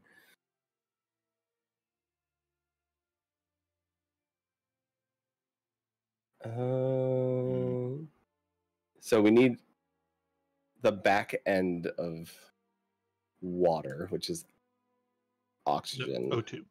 O2, yeah. Okay, Which is specifically O2 or just Oh. O? It's just O. Wait a Just minute. O. Wait a minute. We're in a. Okay, hold on. I'm gonna ask one question, and since Beaker might use it, how many guesses or how many questions do we have left? 2? 3 guesses left. 3? Okay. Are they made of wood? Yes. Are they matches? First round goes to the Muppets. Excellent. Let's go. All right. Once it clicked in that we're doing what's it called? Guess who rules, then I was like, oh wait a minute, guess who was pretty loose on the rules? Yeah.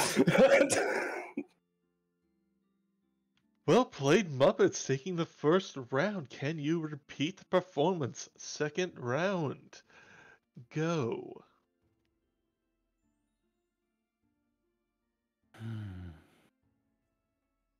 Is it something to do with Christmas?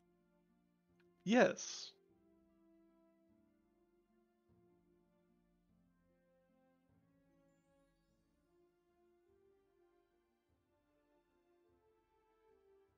Is it hard? If left out for too long. Ooh. Can it be consumed? Quite so. Is it fruitcake? It is second round to the Muppets as well. Sweet. I'm so happy my hard question was important. Yay. Again, Chili, this is the Muppets. I know Rule 34 exists. Conkers can be hard, and you harden them more to play conkers with. Chili, I want to point out something. I want to say that Gonzo's deeply in love with chickens. I just want to point that out to you, bud. Oh no. Not in like a not safe for work, more like a romantic way. Yeah, in a romantic way. He indeed like he's got a what's it called? Good. Infatuation. I mean, chickens are lovely. A crush? No, what's that thing like an anime where a guy's got like multiple women that love harem? Oh, Yeah, he's got- yeah. Gonzo's got a chicken harem. I don't like how you describe that. Oh, you know that thing in anime, and then all the rest of us immediately went to freaking harem. He just said that thing in anime, and I'm not. We're not degenerates at all. I was totally thinking of power up screams. Hey, I was thinking about monsters. I don't know. All right, round Those 3. could also be harem. Shall we continue? Yeah, there with is our actually a game? monster harem anime, and I have watched it. It's quite good. Don't judge me. I just take the fact you think the general they keep. You do know what conkers are, right? No, I've It's asked you twice. So like, what the hell's a conquer? It's the Like, thing I know- that I comes- just thought I it was know a about- very dirty video game. I No, know about his bad fur day. Yeah, that's No. exactly. no, you put it on a string and then you'd smack other conkers with them. Like you might soak them. That doesn't tell us what a conquer is. A conker is a type of nut that is on a tree. Thank Yeah. you. Julie's like, a conker's a thing you tie to a string and you hit other conkers with. Mystery solved. Hey, what's a word? A word is a word that you use to describe what a word is. And you would often soak it in vinegar. Yeah, to That make makes it it even more harder. confusing. No, it's to make it harder. Then you drill a hole, put some string through it, and then you take turns trying to smash the other person's conker, and whoever's conker like disintegrates and breaks apart wins. That's Or just How that's does just the soaking- organic pogs. The soaking of vinegar makes it so it hardens up a lot more because it can be quite soft. So if you soak it and like basically like I would say marinate it. But if you put it in vodka, not vodka, fuck. Put it in vodka, it does the same thing. But it just makes it harder somehow. It I'm makes going it to- more smashable. Beaker, you're gonna have to look up the chemistry of conkers now. All right. All right. dude. I didn't as expect Fred that would have clapped to- his hands together. With that segue out of the way, an easy second round to you. Shall we begin with the third? Yeah. Let's The go ahead and get started. Yours. Please begin. Well, Animal, I really like your first question that you ask every time because it really narrows it down. Is it about Christmas? No. All right. Is it edible?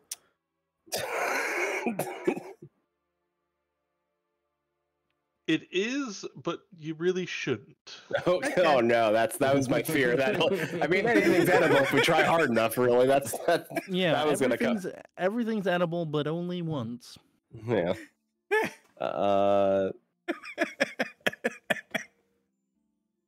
Is it a liquid? No.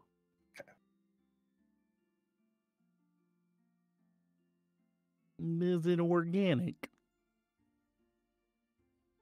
Please rephrase. Ooh.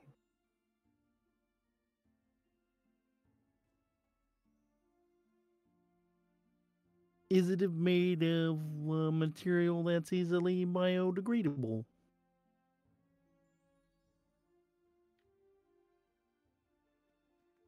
Please rephrase. Oh no. Out of character. Maybe try asking as if it's Natural? You Made said it natural. What if it's natural? Then I mean, it could be a rock, it could be sand, it could be organic. magnesium. Organic could mean a living creature as well. Like, we're technically organic creatures, so I mean, you can go that route. Is it living? Is it living? Is it alive? Yes. No. Is it a chicken? No. Aw. Just checking. So it's not was about about- Christmas you read and my it's mind. alive. I mean, if Is it a person? No. is it furry? Yes. What? Oh, is it a reindeer? No. Oh, it's not about Christmas. It's Never not mind. about Christmas. I mean, reindeers exist outside of Christmas. They do. Is it a rat? No. No, it's a fairy. So it has fur. It's living Not and book. it's is it a common household pet? Yes. Ooh. Does it have the malice and uppityness of someone who thinks that they're better than everyone?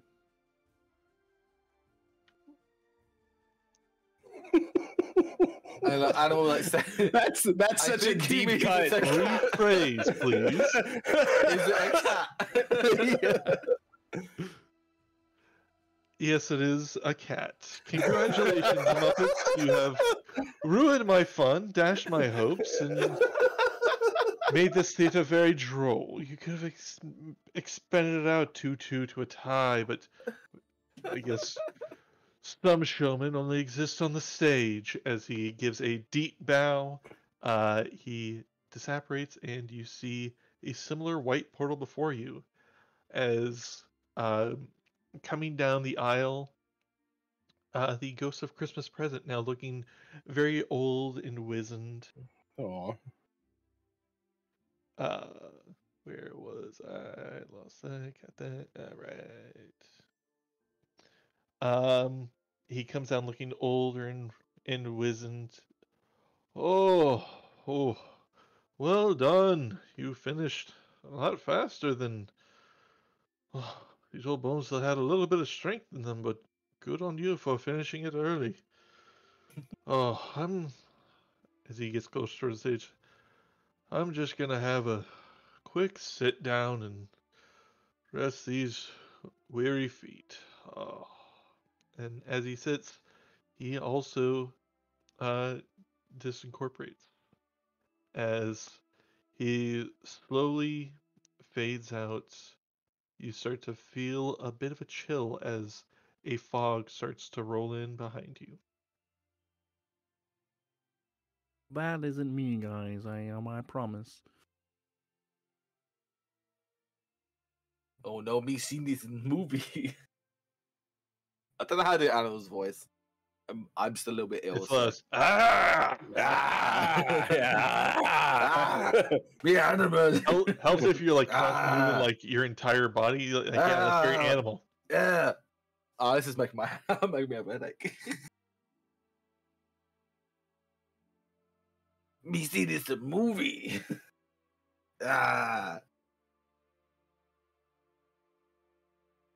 So, new portal. There is the portal where Fred was standing, and there is fog that starts to roll out of it. Ooh! Before we go, Walla bing bang. Can I just check the Ghost of Christmas Present? Just he's just just in case he has like a mini magic dust or anything on him. Magic dust. He's yo, you got that magic dust? fading, but yeah, if you want to check him out, by all means. All Hey, right. yo, this is a muggin. Give me a magic dust. I mean, this he's is a not Disney gonna use franchise, so any pixie dust? Give me an investigation check. Okay. Hey, I yo, would you like think to about that? assist. I would like to assist. All right, go ahead and make investigation with advantage. I got 18. There is Advantage? there is a little bit of pixie dust, not much. Ooh. Like enough for like a pinch between like 2 fingers. I will. You know what? I'm gonna take it. And I'm gonna put it away. All right. That's a free fly spell, is what that is. That's okay. I do believe in fairies. I do. No, it's happy thoughts in this franchise. Yeah. No, no happy thought. I think Beaker might be screwed on this one.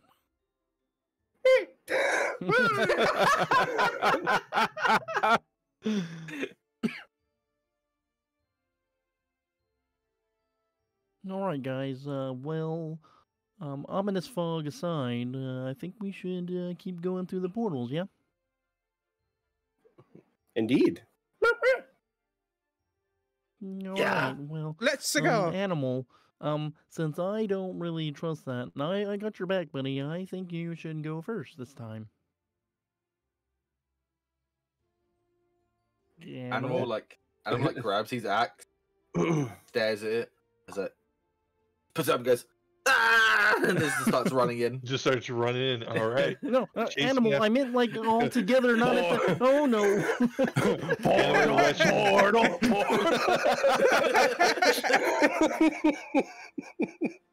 The animal rushes him through the portal. And we're like, no, wait. And then you just have to chase after him. Making your way through. Your felt Muppety feet feel really cold and a little soggy as coming out on the other side beneath like a thin layer of fog and mist that permeates all over the ground, probably up to about waist high. There's like snow that faintly crunches beneath your felt feet. There's parts where you walk through and there is just little bits of grass and there's some bare dirt at times. But looking around, you see it's a graveyard. It's the future. Looking over a couple of the gravestones, you see, "Here lies Jim Henson. Don't be sad. Be glad that it happened." What? You see Frank Oz. Yoda wasn't my favorite. Damn it. It has dates of birth, dates of death, and through the mist and the various tombstones, you see tied up to one of the tombstones, fully wrapped in chains, you see a couple of the Muppet friends that were going to be used in this film. You see Michael Caine is tied up to one. You see the Sam Eagle. You see Fozzie Bear, and tied up next to Fozzie as if to aggravate them even more, you see Statler and Waldorf. Hold on, let me get my notes on that. What about the certain? Wait, did you King just say? Prawn? Did you just say? you I'm don't- going completely out of character here, right? You just say Fuzzy Bear. Fozzie Bear, yeah. The Okay. Fuzzy Bear. From Five Nights. Chili. No, not Fazbear. Oh, Fozzie Bear. Fine. Yeah, you know, fuzzy. Oh, So Animal's obviously like, he's like right in here, like, they really give me. Somebody's watching this is like, Chili, why? Chili, you don't watch these movies and you don't know what the Muppets are. Doesn't know Muppets, but he knows Five Nights at Freddy's. Somebody just throws up their hands and walks away. Like, ah! So look, Chili, when this is over, what I'll do, I'll set my VPN to like be in England, and then I'll let you watch the Muppet movie, and then you'll have all the context for all the things. thanks. It Snap Hat. is just a great movie. It is a Just great enjoy I it. have watched it just like a long time ago. We watch it every Christmas. Yeah, That's it's You every- gotta watch it every Christmas. Chili, that's a different movie. That's called Star Wars. I remember I've only watched a couple of those. Remember I've only watched the prequels and the new ones. Oh, why even the new one? Ugh. All right. Well, Making a you note of how see, sad I am. there's a lot of fog, and this is would typically remind me of my swamp, yeah, but it's really cold. Animal has put a lot of people here. That's good, Yeah. animal. In a sort of morbid kind of way. Mr. DM, sir, can I closer expect my my good buddy Jim's headstone here? I want to see if I can get any clues about what happened. He said, "Don't be mad about it, but be glad." Can I figure out why would we be glad that Jim passed away? You know, from Jim's memorial service, he didn't want people to be sad at his funeral. He didn't want people to be sad at his passing. You know, he wanted people to be glad that life happened, to move on, uh, find something to laugh about. Uh, so it's not so much um, like like hey, here's my tombstone. Don't be sad. Forget about it. It's more of it's the way Jim lived his life. Don't be sad. Be happy. Keep moving forward. Make other people happy. Yeah, that's real Jim of him. That's real Jim thing to do. Um, all right, guys. I think we ought to try to save our friends here. Um, Mr. Kane, can you hear me, Mr. Kane? Oh, yes, Kermit. How have you been, my friend? No, I'm good, Mr. Scrooge. I brought some friends along. We're gonna try to save you. Have you tried, just turning off the chains and turning them on again to see if that works? Oh, I'm afraid I can't find a switch to turn them off. You know, No, being it's not chains that and kind all. of set. No, we were just backstage enjoying some of the craft services, and then all of a sudden we were gone. Dragged to this dreadful place. Um, I think I have dirt in my shoes. Don't much care for it. Yeah, it makes my very frog feet very cold. could I use thieves' tools to try and help him out? You look around as he's all kind of there's chains everywhere, but there's no like locks. It's just like he's just bound to one of these tombstones.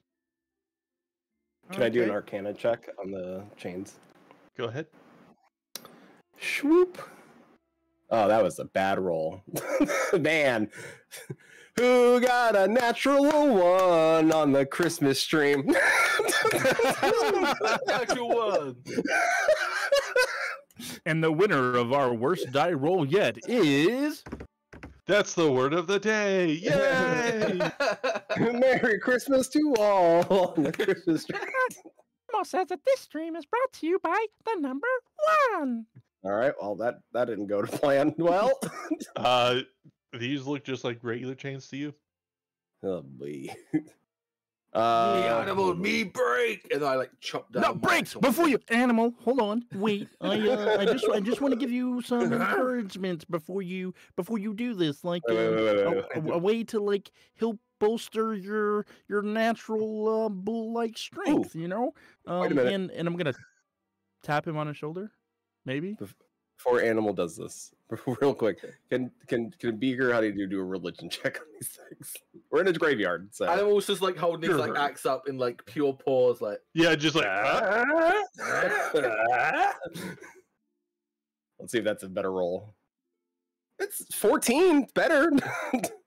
there's no overt like religious iconography to any of these tombstones. Okay. Well, Well, Animal, I've always thought that you were really, really strong, and you've got the weight of like the bulls behind you, and I just want you to have advantage on your strength checks when you try to cut the chain. Enhance ability at level 2. All Yeah. right. So you have advantage on all strength checks right now. So as you go ahead and will down, go ahead and give me a strength check with advantage. well, that's a 20. Ooh, like that, or just And that's a 15. total. As you go ahead and bring it down on the chains, there's a little bit of give, but they don't break.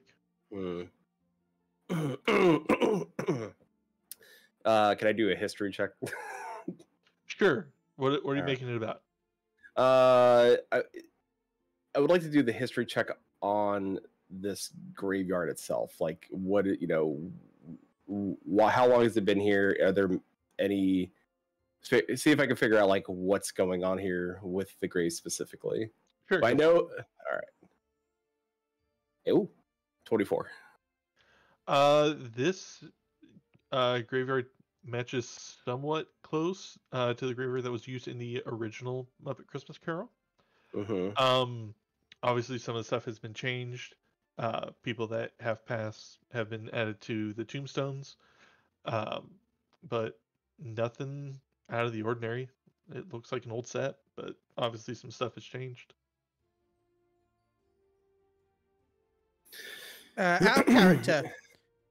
What it says humanoid form, but due to my love of chickens, could I tweak that a little bit? What?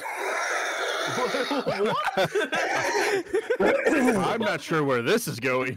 Yeah, I'm not sure where this is. Yeah, we're Is this- four is it- people. Four this people okay? who watch the Muppets are all waiting to see how this plays out. Is this Animal okay? gets how he's like drums and does the Is this okay, does Mr. the DM? Pornhub theme tune. What are you trying to do? Let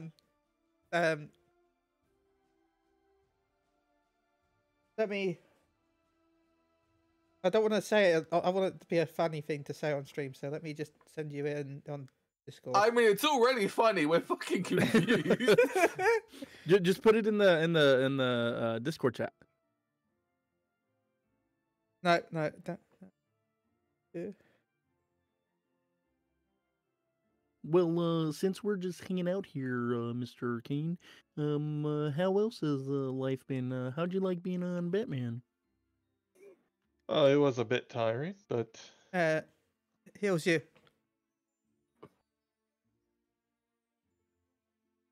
Yep. Okay, sweet. Awesome. I cast Dancing Lights, and I combine the 4 lights into a medium-sized chicken to light up the room. Okay. sending out the lights, you turn it into a somewhat similar form of Henrietta the Chicken. Yay! One of your common co-hosts, as it goes around on the snow, crunching the snow and the grass around it. You hear, but yeah, it's the shape of Henrietta the Chicken. Gonzo, now we can see. Yeah. I really thought that was going to fucking something else at some point. We were all afraid. I was very afraid. It's I- a chicken Well, light. It's, Yeah. it's family friendly. I have a feeling that does anybody else can do an Arcana check? Ooh, well, I did religion and history. Anybody else can do Arcana? We might maybe an Arcana check on the chains. Well, I mean, I Sure. can try, but it's not going to be very good. I will do an Arcana check on the chains. Go for it. 9. They're chains. Yep. I would like to intimidate the chains I Go could ahead try to and persuade do it them. with advantage. with a fucking 21. You do have advantage. crit. Advantage on strength. Crit! Nice. You crit. You got it at 20. Barbarians can use strength for their intimidation if they want. How do you intimidate these chains? I didn't think that far ahead. No more. No more No, tight. Just I like go handling handle it. Loosen. Break. Break. Yes, you! Weak, be strong.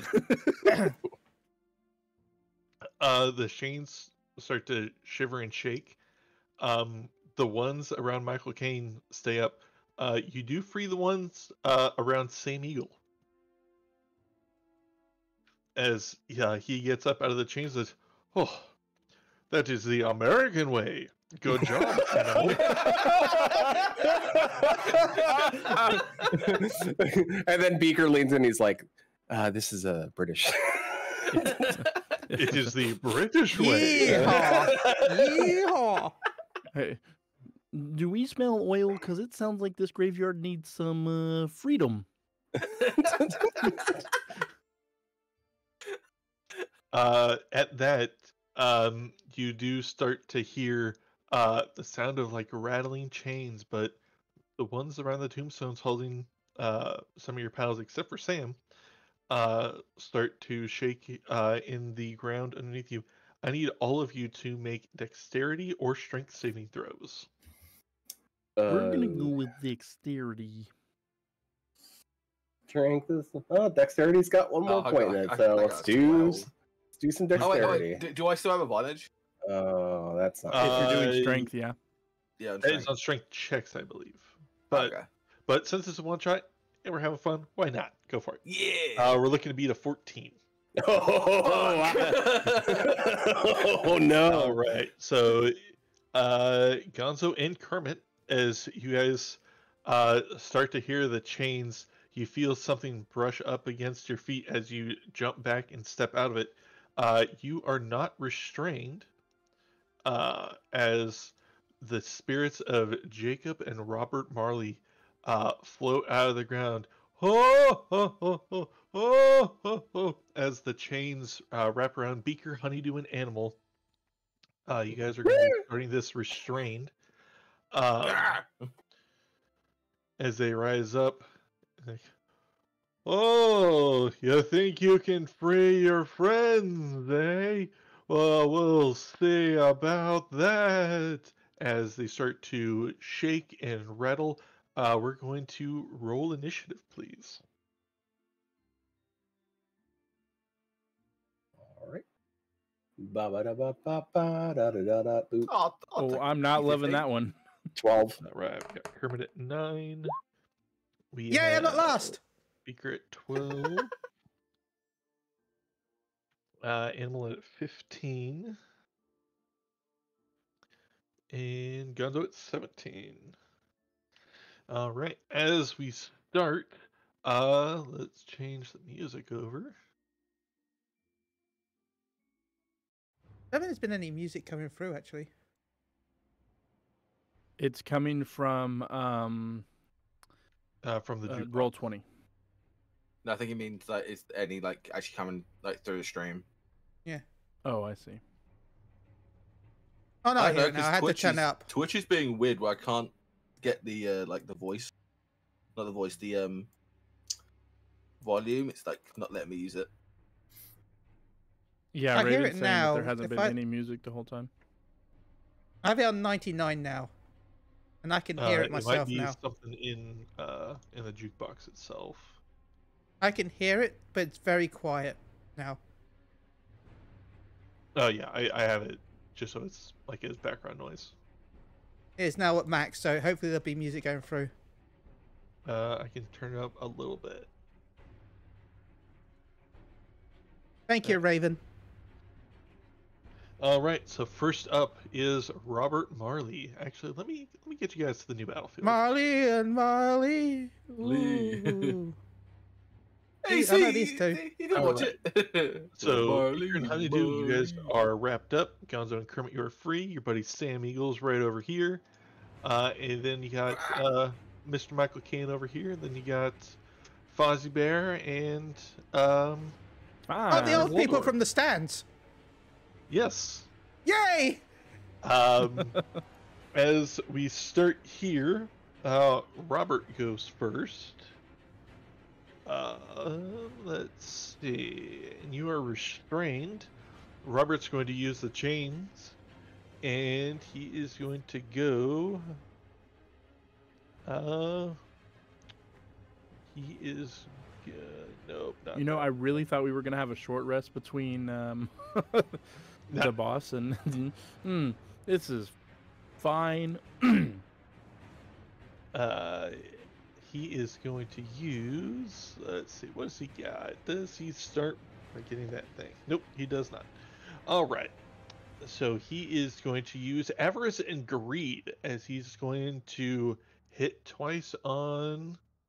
Let's see. He's going to go for Beaker or Animal. He's going for Beaker.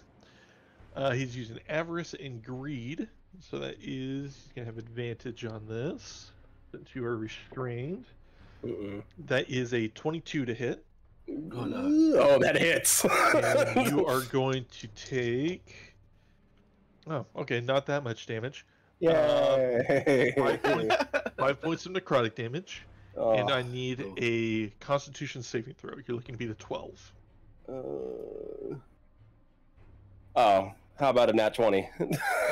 Easy. You, as the necromantic energies of the chains wrapping around you, you feel a little bit of your Muppet force slipping away, but your maximum health does not go down. Next Oh, up that's is Gonzo. The Muppet Force. Sorry. My force, Muppet force. Yeah, We are Okay. the Muppet Force. In England, completely different. You call someone a Muppet, calling them yeah, stupid. yeah. I thought that was a donut. No, that's another version. That's another version of Muppet. Oh, stop it, you Muppet. Yep, see? That even sounds British. Anyway, I'm gonna shoot Robert. All right, go for it. Why not Jacob? Why Rob in particular? Because Robert's in front of me. And I Okay. said his name 10 first. does not hit. Damn it. Oh. As you go ahead and go for a shot, you feel one of the chains around Beaker lash at you and set your shot off course. It goes wide. Damn it. You still have your bonus in your movement. But don't think I can attack again with my bonus, right? No. So Let's see. What do you have as bonuses? You have. I can dash. You also have a spell as bonus action. Which is a different type of dash. No. It's from your weapon. You have Misty Step. That's what I mean. I can teleport somewhere. Yeah. So, but no, I'm just gonna stay here with my friends. All right. Next up is Jacob. He is going to loom a little bit closer, and he's going to go for Animal, and he's going to attack with his Avarice and Greed at advantage. Both natural 18s. I assume that's going to hit before bonuses. Yeah, gonna hit. Right, and I need a Constitution saving throw from you. Looking to be a 12. Ooh, 13. 13, just make it. Your maximum health is not reduced. You do take 15 points of necrotic damage. Oof. Double sixes. Yeah. Dang. That is them. Next up is Animals. You are still restrained. Your speed is 0, and if they were in range, your attacks would be at disadvantage. But I'm still concentrating on enhance ability, so Yep. If you wanted to try and break out of the chains, that would be a strength check Would that be an against action? their DC. Yes, it would be your action. Okay. but you're currently restrained, so Question: Are we chained up together in one bundle, or is it Yes. all? Okay, just Animal. Just keep that in mind. Animal jumps and leaps and carries the rest of you with him. Yeah, I would like to try and get out, I think. All right, go ahead and give me a strength check at advantage. Ooh. Ugh. Ooh. As you try and break, Hmm. and then you just go and you just try and bite them, and they're pretty solid chain. Not working. You still have your bonus if you wanted to rage or do anything like that. If not, we're gonna go down to next up is Honeydew and Beaker. I will like to rage because raging is going to give me take less damage. Go for it. So as I obviously can't get out, just go ah, and it's just going right to that, trying to break right. it. It's like wow, just angry now. Okay. All right, Beaker and Honeydew, you're up. Okay. Since Beaker is intelligent and knows that, you know those tricks where like you're chained up in one way, but if you twist certain things a different way, it loosens the chains. Can I try that? Sure. Okay. Go ahead and give me a strength check. All right. I don't know what I would. 17. 17 is enough. You are able to slip the bonds. You're not able to break them, but you can release Beaker out if you want. If you wanted Honeydew to remain chained, sure, why not? This is weird. But we're playing as Muppets, so Yes. I don't know what that does for me as a character, but sure. I would say Honeydew is free. You're free to cast attacking spells and not at disadvantage. Okay, cool. Take it. I'll take it. I'm gonna take just one step back, but Beaker's still there, just physically. Yeah. I'm sorry, Honeydew's back here, but Beaker. We'll put Sam Eagle in the spot just for now. Okay. All right.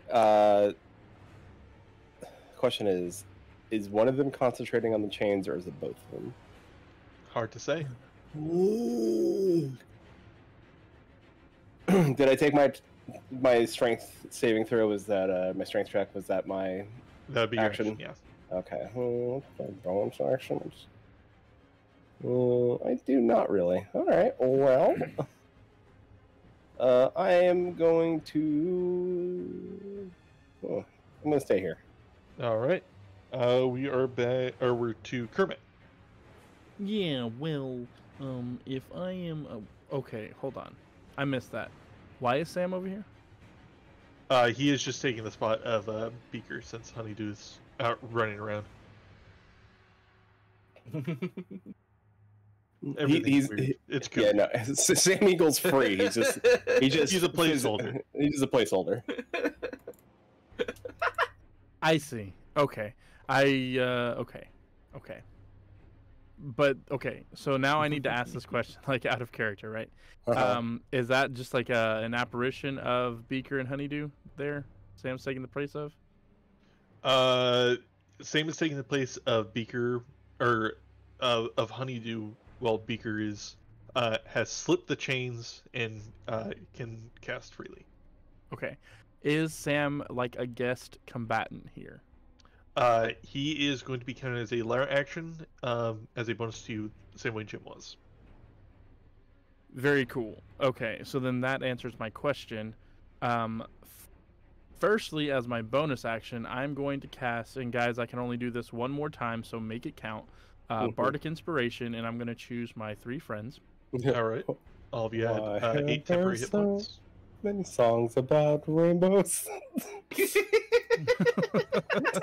Well, I would do the enthralling performance, and I would sing the song in my terrible Kermit impression, but I have to do it for a minute, and that would be most of combat, so that wouldn't really work. So I'm going to do my last Bardic Inspiration, giving everybody temporary hit points. My next question is Jim's, is all of his effects still applied to us? No, your AC is back down to normal now. That's unfortunate. How many temp hit points is that? You should be at 8 temporary hit points. 8 temporary hit points. And who are you giving the inspiration to? The inspiration I'm going to give to... Oh, this is very... You know what? I want to give it to Animal, but Animal already has advantage because of the endurance. Let's give it to Gonzo. All right. Give it to Gonzo. And then Gonzo, I'm you have going an to... extra D8 on attacks and saving throws.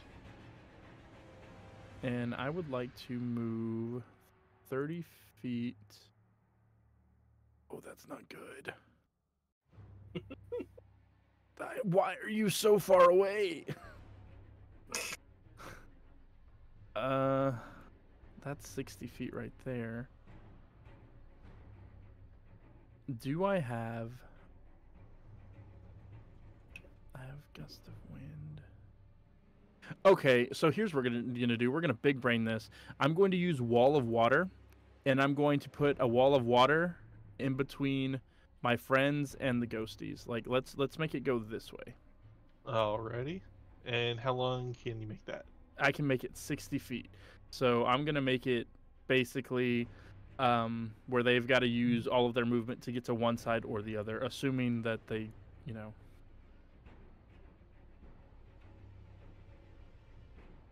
Aren't actual ghosts and can't walk through it, but you know. But yeah, are you able to see that line that I'm drawing?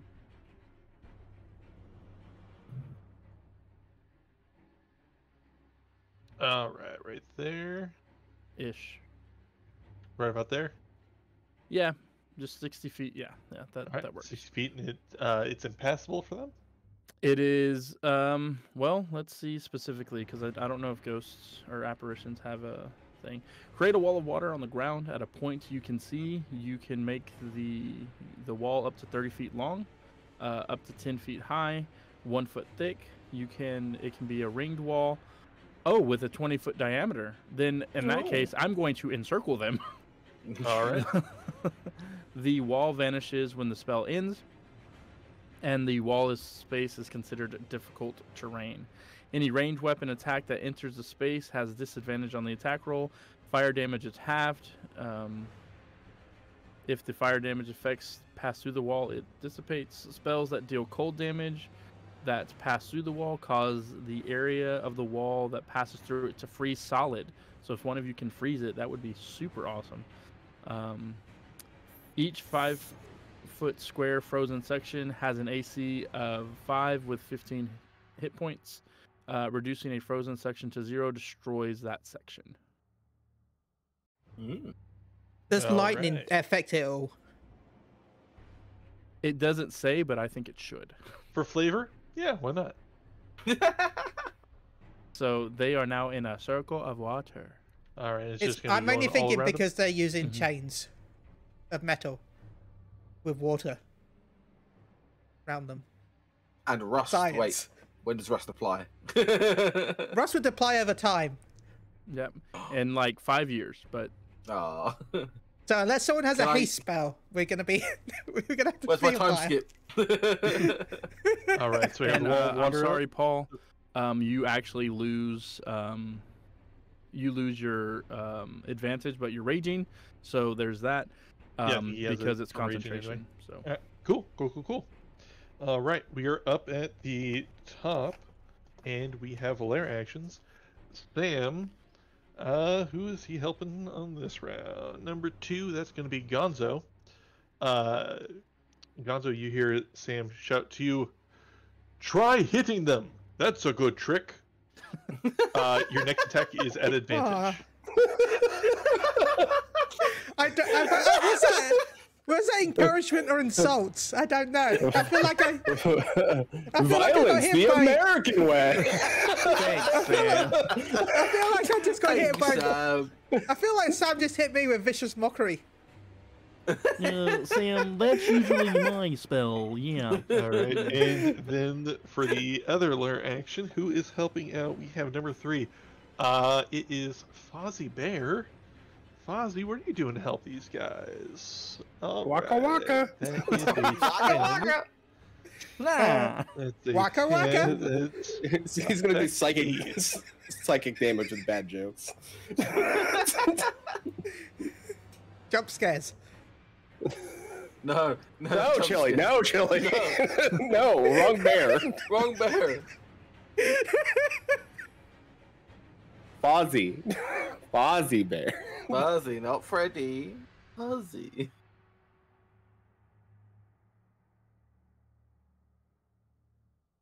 Alright, Fozzie will shout over the mist and the water. What do you get when you put chocolate pudding in your mother's shoes? Give up? You get a spanking. Waka waka waka. Effect 8 is actually really good. Aye. Any attacks requiring an attack roll are guaranteed crits. Pudding. You guys got the good By the way, ones. is my chicken still running around? Yeah, it's still concentration. Still running through the mist. All the Okay, water good. in the chains, it's going. I forgot the name. What you called? Is it Bethany? And we are back up at the top with Robert. Let me see how spirits and that water are supposed to interact.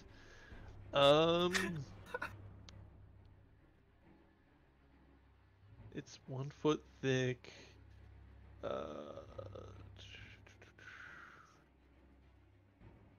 Yeah, he wouldn't know that. Robert's gonna try and do an avarice and greed, but it's at disadvantage with the water messing it up, and he can't see who he's going for. So let's take a shot. He would have to move closer. And then that's at perfect. Disadvantage. Number 3. Nope, that's reroll. All right. This one is going to animal again. No. And at disadvantage, ooh, natural 3. That's not gonna do it. As 2 chains whip out from the water, but the wall of water just knocks him up way overhead. No issues on that. And his turn, Gonzo, you're back up. Can I grab the at chains? that point, Animal goes, ha ha. Can I grab the chains before they go back?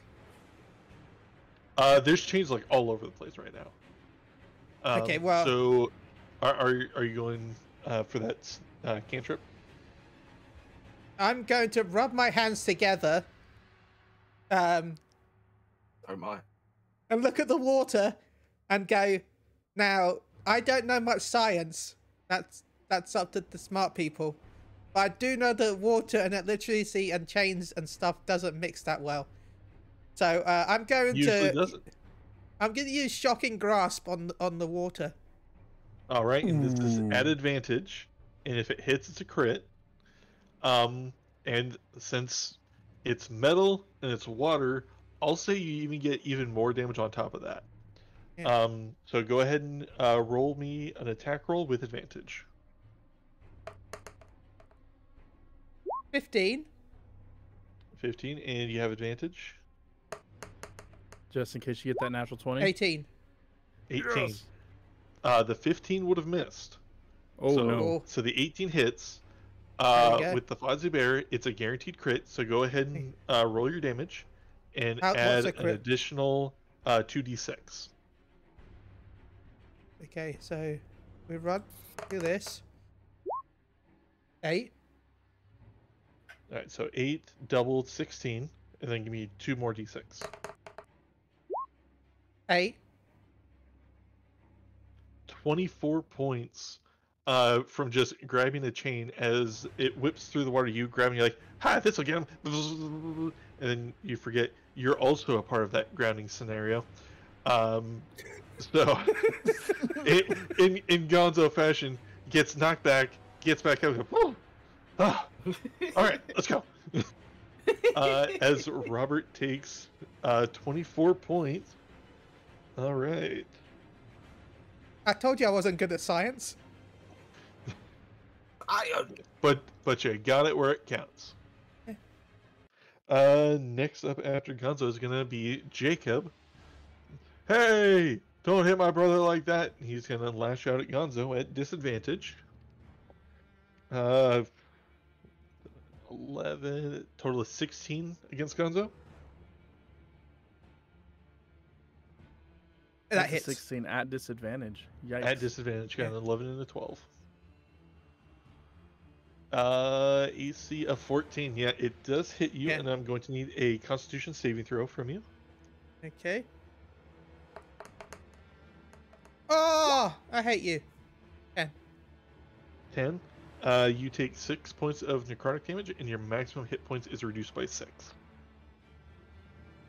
Okay, so How much damage did he take? Sorry, Muppet point. Actually, 9 points. That's at 9 points. Do you say? Yes. So Okay. you should be. So with the temporary, you only took like 1 point. Yeah. Yeah. Yeah, and then Max hit points. How do I lower that? We'll just keep that in mind as we keep going. Okay.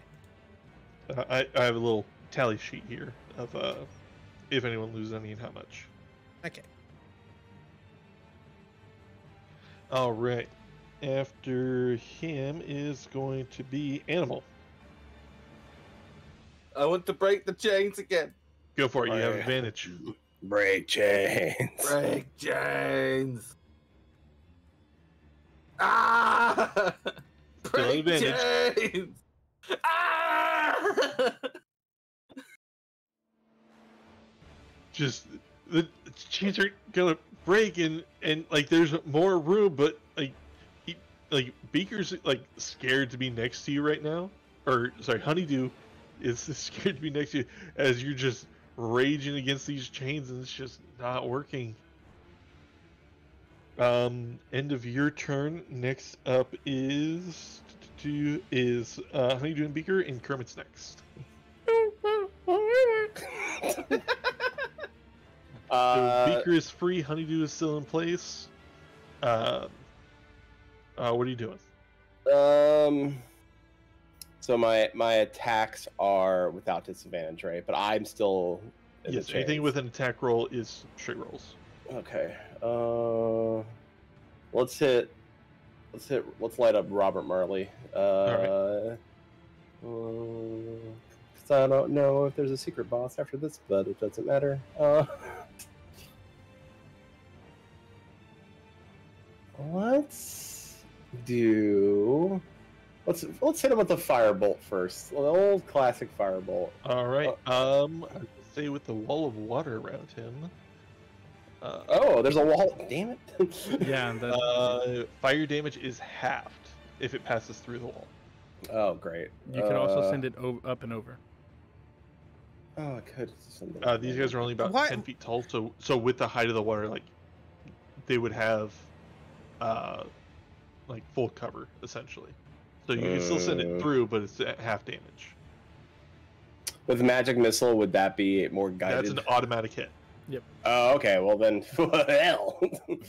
Let's do magic missile level. Let's do level 1 magic missile. All right, go for it. Shoo. Automatic hit. Let's go. Woo, magic missile. 4. Was that from all the beams? I gotta roll. Oh, I gotta roll. I forgot. I gotta roll 3 it's times. 3 of them, yeah. And that's if you're Four. just doing it first level. 4. That's 2 4s and 5. Fours and a alright. 5. Yeah, 2 4s and a 5. All right, so 13. As you go ahead and hold up, or the your mouth just becomes like a Pez dispenser as magical like. Yeah. This is weird. Why not? Yeah. Yeah.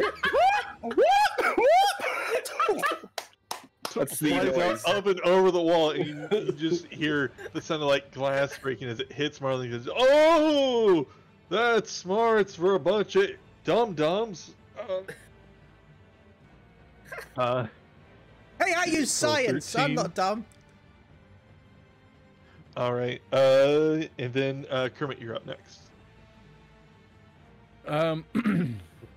You said that there were chains everywhere, right? And are these Yeah. chains connected to the Marley brothers? You would assume so. They're probably the origin. Okay. Great. Because I'm going to send Shatter just inside of the area that we have the wall of water here. And I'm going to specifically Shatter also targets non or inorganic material. Yep. And they have disadvantage on their saving throws. Yep, they sure do. So, and I'm going to upcast that at 3rd level. And we're Alrighty. going to cast Shatter. All right. So against Robert, that is a 10. That's not going to make it. And against Jacob, that is a 12. Both are going to fail. And that's going to be 12 damage. 12 damage, and the chains shatter and break apart. Animal, you are no longer restrained. Sam can go back to where he was. Honeydew rejoins the beaker, and the chains no longer hold sway in this fight. All right. And let's see my other actions. I've already used that one. Yep, that's nobody's taking damage yet, right? Gonzo's taking a little bit, or Animal's taking a little bit. None. That's okay. Everybody's fine. And then for my movement, I'm just gonna go 30 feet this way.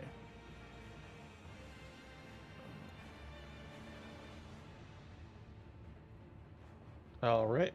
Top of the round, Sam. Who is he helping? Number 4. This is to Animal. Hit them with extreme violence. That usually helps, in most fights. It is the American way. Animal, your next attack is at advantage. And then, who is helping you guys? That is Statler and Waldorf. All right. You see those two kind of like, oh, thank goodness we have season passes to these shows. Yeah, we can pass on these shows all year round. And they are going to do vicious mockery onto Jacob and Robert. Robert saves, Jacob fails.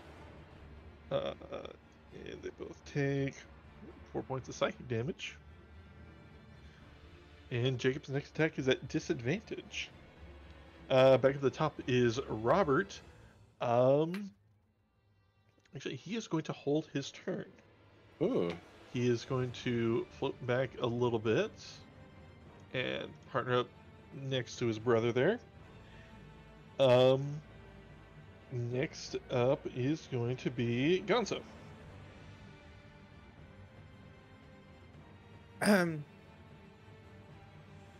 Would these chains weigh between 1 to 5 pounds?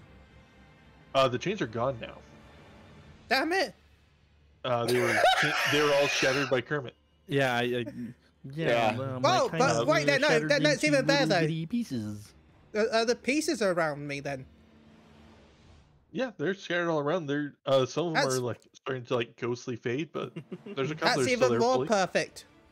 Middle shrapnel. I step into the ring. Stepping through the Through water. the water. I go All over right. here. And I go, so I heard you like chains. And I look back at them. And Yeah, kind of. It's a bit of our thing. I cast catapult. And you're just gonna chuck the chains at them. Yeah, I'm going to cast catapult and chuck the pieces of the chains back at them. All right. Is that a save or is that a to hit? That's a dex save. It's a Dex save. dex save. All right. And is it just at one of them? I think it's just at 1. I think I can only hit 1. Yeah. Okay. Which, you of going course, for I'm going to hit or Robert. Jacob? Hit Robert. All right. Right. That is a 12. I believe that fails. Yeah, that fails. On All right, fails, go ahead the and object hit me with strikes some the damage. target and stops moving. Oh no, when the object strikes something, the object, when it strikes, takes 3d8. 3d8, go ahead and give me some damage.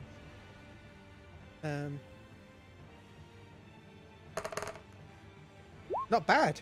11. 11 points. All right. You see them being in this close proximity.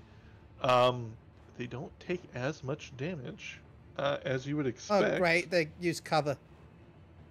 No. It's not that they're in cover. It's for some reason being next to them, they seem to take reduced damage. Right. We're going to have to do raid mechanics, everyone. We're going to have to pull them apart. Who's going to be off tank? And I'm playing kind of stuck. Yeah, provoke. Come on, man. at that, the held action between Jacob and Robert is going to activate. Oh no. They are going to use Horrifying Visage. Everyone within 60 feet, everyone here, is going to need to make a wisdom saving throw. We're looking for a Oh God, I'm DC bad at that. 14. Wisdom save 14. Oof. Oh, That's not no. great. That's, That's not great. good. It's not good. These guys, like, 6. the bottom half of the Muppet jaw falls off, and you Oh. don't see felt. You see, like, a human hand in there. Oh, no. It's operating them, but clearly maliciously. You are Consent! all have the Consent! frightened condition. What's the condition I have? Frightened. You have disadvantage on ability checks and attack rolls while the source of the fear is within line of sight. Okay. And you can't willingly move closer. You can save at the end of your turns. It's not within line of sight because it's obscuring us. Because of the wall of water. You are all feared, but Exactly. see them to hit them. You can see them to hit them, but because the water is obscuring, I will say you can only Gonzo is the only one that's bad in it right now. But if you guys step past the water, then you get the fear effect. The fear factor. That wall of water is coming in so clutch right It now. is so good. I honestly forgot Trenton's had that. I was like, oh yeah, this is just for flavor. Nope. So that is both of their turns. Next up is Animal with Beaker and Honeydew on deck. I would like to try and get out the chains. The chains are broken. Yeah, When Kurt broke the chains. They broke the chains for the entire fight. I've shattered them into a million pieces. Yeah. I would like to throw hand axes. Actually, no, javelin. I would like to throw javelin. You can go in there. Your attacks are just at disadvantage, but Sam gave you advantage, so your first attack is straight roll. And Yeah, but then I'll be feared, won't I? Yeah, but you can't all move closer fear towards means them, is that you but you're can't. gonna be right next to him. Yeah. And then your attacks are at disadvantage. Okay. So you have advantage on your first hit, so that one's a straight roll. But then your second one is at disadvantage. And since you're raging, you have advantage on your attacks anyway. If you go reckless. That's true. We attack! All right, this first one straight roll. 15. 15 just misses. Dang. And the next one's a disadvantage, right? Disadvantage, yes.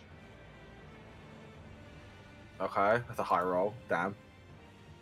Oh, doesn't matter. Oh, it doesn't matter. Go ahead. Doesn't matter. Lay into him. Oh, the 13 damage. 13, got it. All right. Robert's looking a little rough. As you go ahead and lay into him, first one just goes wide, and then while he's doing like a big belly laugh, you get him right in the belly. It just doubles over. No laugh at animal. Beaker and Honeydew, you're up. All right. I'm gonna regret fucking being animal this right in my fucking throat. Jesus. Animal. Oh, I'm gonna wake up. Let's do an old classic. Let's see here. What level spells do I have? Or does it stop for me? Sounds like I go all the way up to level 7 level, but I don't know if it's accurate. Well, we're only level 5 now, so. Yeah, you don't have up to 3rd level spells. Okay. Well, I can do a 3rd level. Let's do 3rd level magic missile. All right. That's a lot of damage. That's a lot of damage. Yep, that's 5 darts. That's 5 darts. Because Robert's got to go away. So yeah, Robert's looking a little rough. Jacob's fairly good. Yeah. Oh, and Animal, I need a wisdom saving throw to shake off the fear. Oh yeah, that's the end of every turn. Every your turn, right? Yeah, at the end of every player turn.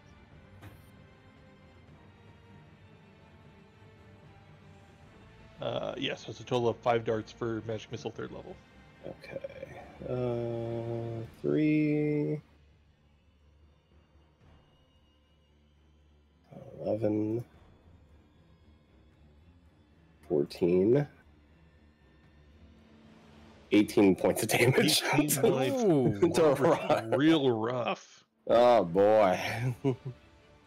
And with that, since I have distance on these fools, yeah, I can pull back a bit. All right. If that's in your turn, go ahead and give me a wisdom save. I will do that. And need one from Aaron, too. 6. Nope. Still afraid. Okay. Not enough to shoot magic missiles, but And I can move further away, though, right? you can move away. You just can't move closer towards them once you're inside the water, because it's partially obscured. Okay. Is this grass just a grassy patch next to me? Yeah, it's just grass. Okay. Just checking. All right. All right. And your turn, Kermit. You're up. Well, see, Jacob, the reason why I'm much better at your job than you is because you're like Rapunzel, but the only one you let down is everybody else. yeah, vicious mockery. I'm gonna give him disadvantage on that. That would hurt. He would have failed anyway. Go ahead and give me some damage. 6 points of damage. All right, and that was going to Robert or Jacob? Robert. Yeah, Robert. Robert, gotcha. All right. So while the Marleys have been laughing throughout this fight, Robert just gets strangely silent. He just kind of like looks at his ghostly feet. You still have bonus in movement if you wanted to do any of that. Nobody is taking a whole lot of damage, so we're still good there. We're gonna move another not 60. We're gonna move another 30 feet right there, to get closer to our friends here. Actually, I'm gonna go right there instead. Okay. End of the turn. We are going to go to Sam. Who is Sam helping out here? Number 1. That's going to be going to Gonzo again. Yay! Thanks, Sam. Sam Sam is the going wise.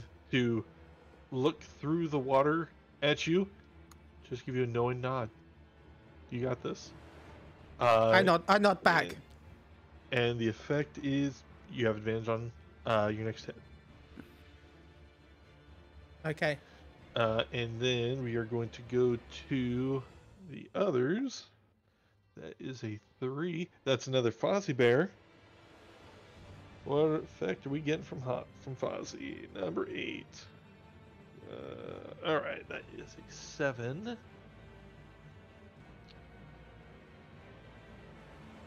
All right.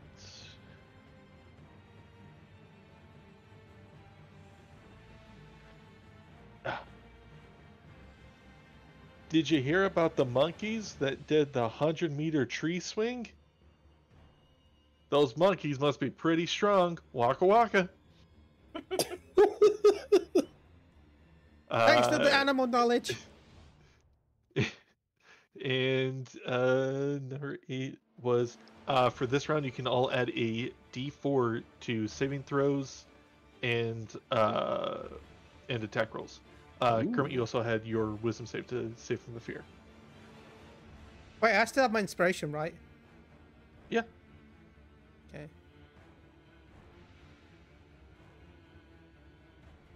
Alright. So when Talon's back, I'll have him do that. Okay, so everyone has a D4. We are back up to Robert. He no longer has greed, so he's just going to smack Animal with some punches, or as I like to call it, just regular avarice. And that is... Yeah, I don't think that's going to do it. I think that's a 14 to hit. Paul? Yep, sorry. Does 14 hit? It's my... Yeah, it does. Just hits? Alright. You are not taking necrotic damage anymore. I'm gonna use some double ones. You take 5 points of bludgeoning damage, half because you're raging. So you take 2 points. Mm-hmm. that is the end of Robert's turn. Next up is Gonzo and then Jacob. Okay. Well, I can't move, right? Because I'm scared.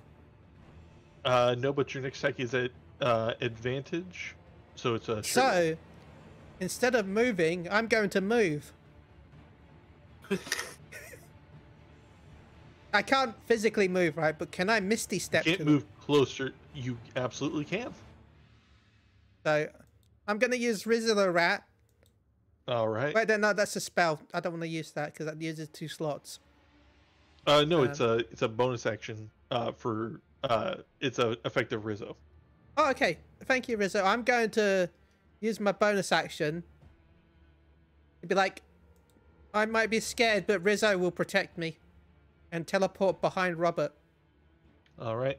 As you pull out, Rizzo goes, "Hey, look! There's some of my jelly beans!" And he grabs you and runs you over to him. Look! Nope. That's a rock. All right. Hey, I mean, what are you doing? remember that time I thought a rock was a cow when playing WoW? That was a good time. All right. You have your action and it's at advantage. Well, you know what? Rizzo, you help me get here. Maybe Rizzo will help me do damage. We'll Rizzo it. All right. We'll Riz it up. Go for it. 23 to hit. Definitely hits, but you do have advantage if you want to crit fish. 15 to hit. Okay, yeah, so that's going to be a hit.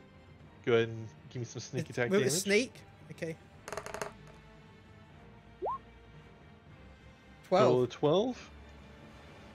As you punch Rizzo into the back of Robert, he bites down and goes, "Oh!" And with the ooze, Robert is gone. Yay!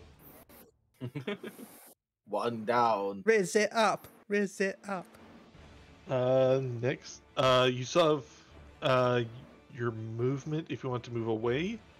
And yeah, you already used your bonus. Yeah. No, I'm just gonna stay here. Same there. All right. Yeah. Go ahead and give me a wisdom saving throw and add a d4 onto that as well. Looking to beat a 14. 18. 18. You are no Well, longer 14. afraid. Yeah, 14. 14. Yeah, that makes it. You are no longer afraid. Yay. Next up after Gonzo is going to be I was Jacob. once afraid. I was petrified. You took my bro. He was a jerk. All right, you know what? But no, sorry, it's family. And he takes a swing at Gonzo. That now with a natural 6. He swings. You just stuck under him, and Rizzo's like, "Good job. Yeah, thanks." Right. I'll get you some jelly beans after this. Ooh, those are my favorite. All right, that is the end of Jacob because he won't be able to. Actually, yeah, no, Jacob's done. His brother's gone. He has no reason to stay. He's going to move away. You guys have attacks of opportunity as he leaves. Yes. I mean, I can attack with Rizzo again, right? As he leaves. Absolutely. Sweet.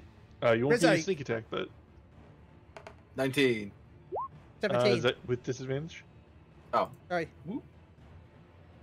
Gonzo attacks straight. Animal has disadvantage. I missed. I have too many tabs. Too many tabs. Yeah. So 11's a miss. Gonzo hits with Rizzo. Go ahead and give me. That'll be 5. It's just gonna be just a 5. All right. 5 points. And he is no longer right next to him, so he takes full. All right, and he is going to make his way out of the water. He gets right there. That is the end of Jacob's turn. Kermit, I needed a wisdom save from you to shake the fear effect from last round. And then after Gonzo, that was Jacob. Animal, you're up. Kermit can add +4 to that saving throw, right? No, it's starting on this round. You have an additional Okay. D4. Ooh, good Alright. for me. Kermit is still afraid. So Animal, you're up. you can't see Jacob. You have free movement in here. Would I have been feared though because I couldn't see the creature during the One last second. round? It's just for the fear effect in general. Oh, I but, see, I see. But now that he's out of the water, the effect is back on. All right, so animal, you are up. You have an additional D4 if you're going to make any attacks. You can move up to the wall of water, but you can't move closer than that. Can I see Jacob through the water? You can see him through it, yeah. You can make an Can attack. I- It would be at disadvantage, but you add a D4. Okay, I would like to. I'd like to throw a javelin. Go for it. At disadvantage, but add a D4. Okay. So let's do That's a a 13 and then a D4. Where am I? D4. 2 to 8, so that is 15 just misses. As you go ahead and throw it through the water, it skids right below his feet. He looks down and goes, "Oh, that's the best you got." Oh, if that is the end of your turn, you still have movement, and then you have a wisdom save with a D4 on top of that. Okay, let me do the wisdom save. That makes the save. Don't even need the D4. Animal, Nice. you're no longer afraid. You remember why you were even afraid of this guy? He's just a punk ghost. And I move like to here. All right.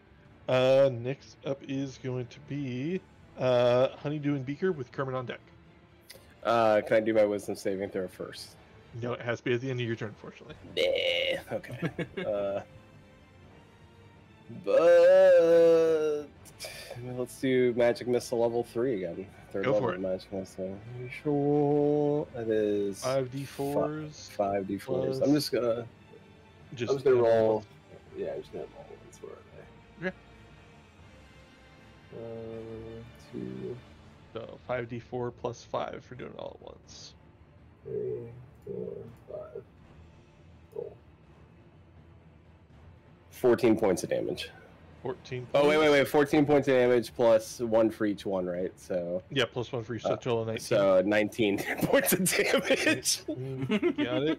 That's a lot of damage. All right, so you've used 2 3s and a 1. Yeah. How many charges you got left? Oh, that actually uses up all the charges. Go ahead and give me roll a d20. Okie dokie. You're looking for anything but a 1. Oh, bud. Don't put that And now juju that on you've said that, don't. 11. All right, so the 1 does not disintegrate. Double one. Yay. It is just out. It's just out of charges. Okay. The double, 11 is the double one of the world. All right, and what was the Now- damage roll on that? It was 19. good. 19. 19. Got it. Wisdom saving throw plus 4 now. Yep. Schwarp.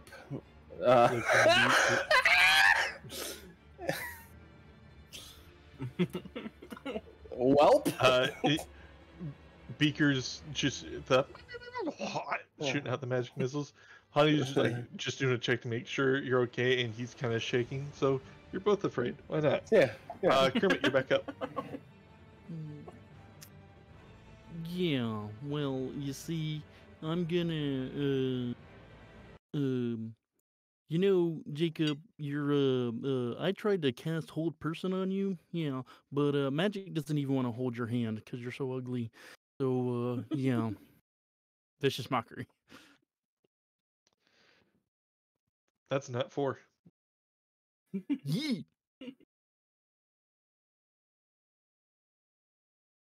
6 damage. 6 damage. Got it. All right, he's starting to look a little rough. All right. Back And up I'm at gonna the move top. closer to my friend, Michael Caine. Alrighty. At the top of the round, Sam is going to help out. 2. Kermit, you get advantage on your next attack roll. And if you do it on a saving throw, I'll say it gives them disadvantage. And then who do we get help from in the back here? Number 3. That's Fozzie again. D8. Effect number 8. Alrighty. So, any attacks with an attack roll that hit are going to be guaranteed crits next turn. Nice. Cool.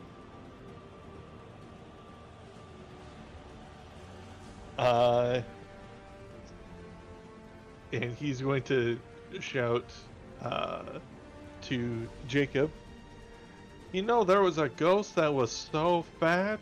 Jacob turns his horrified face towards him. "How fat was he?" He was so fat that everyone liked him, and nothing was funny about him at all.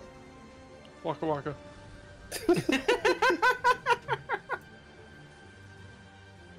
End of that turn. Robert's gone. Take him out of the list. Gonzo, you're up. Well, you don't stand a ghost of a chance. If So, you're using DM inspirations, you wouldn't get one. Wah, wah. I like him bad. That's terrible.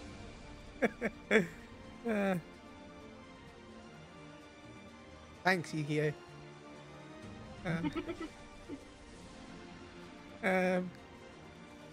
I just slowly stroll up to him with my arms wailing.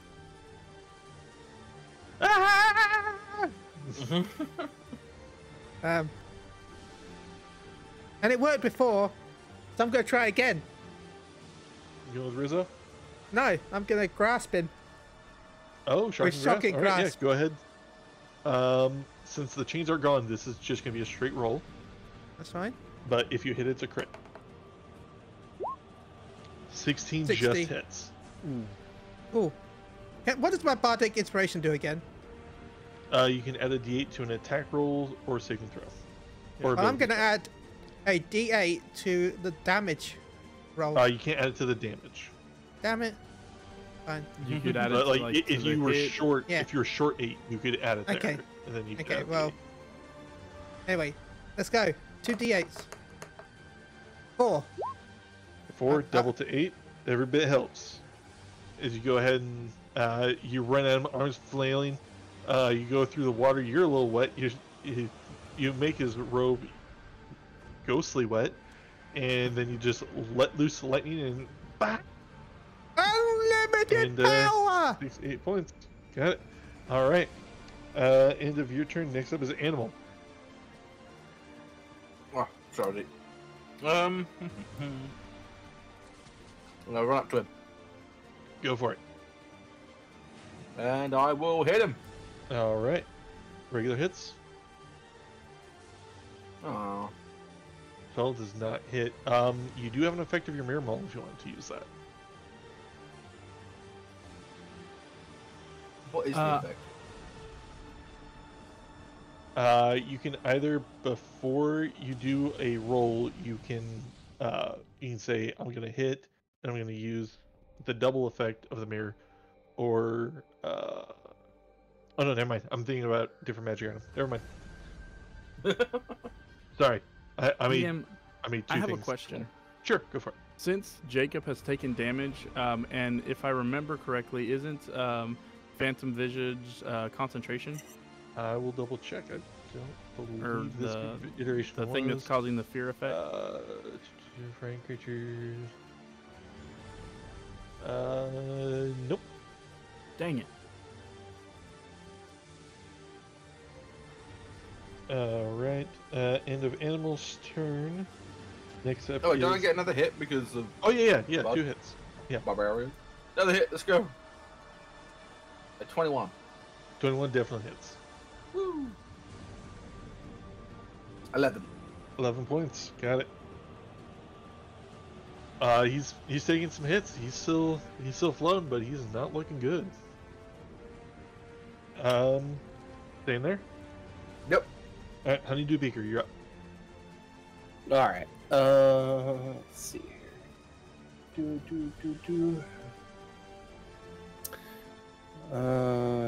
What does this do?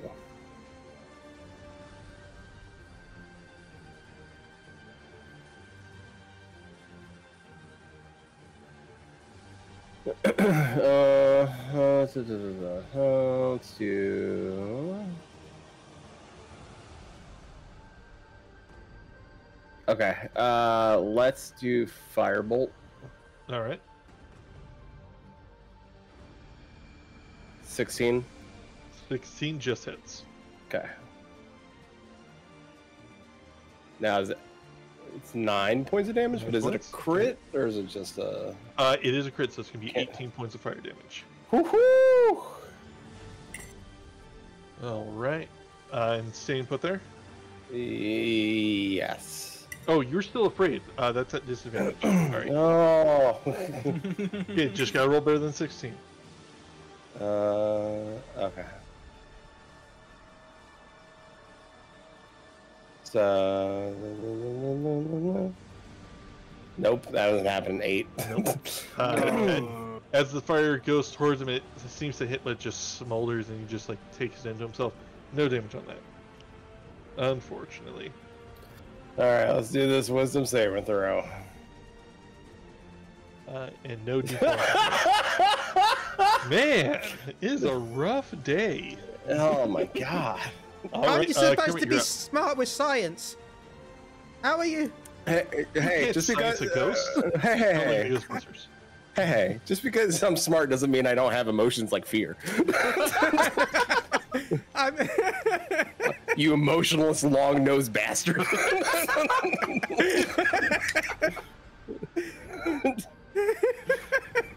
All right, Kermit, you're up.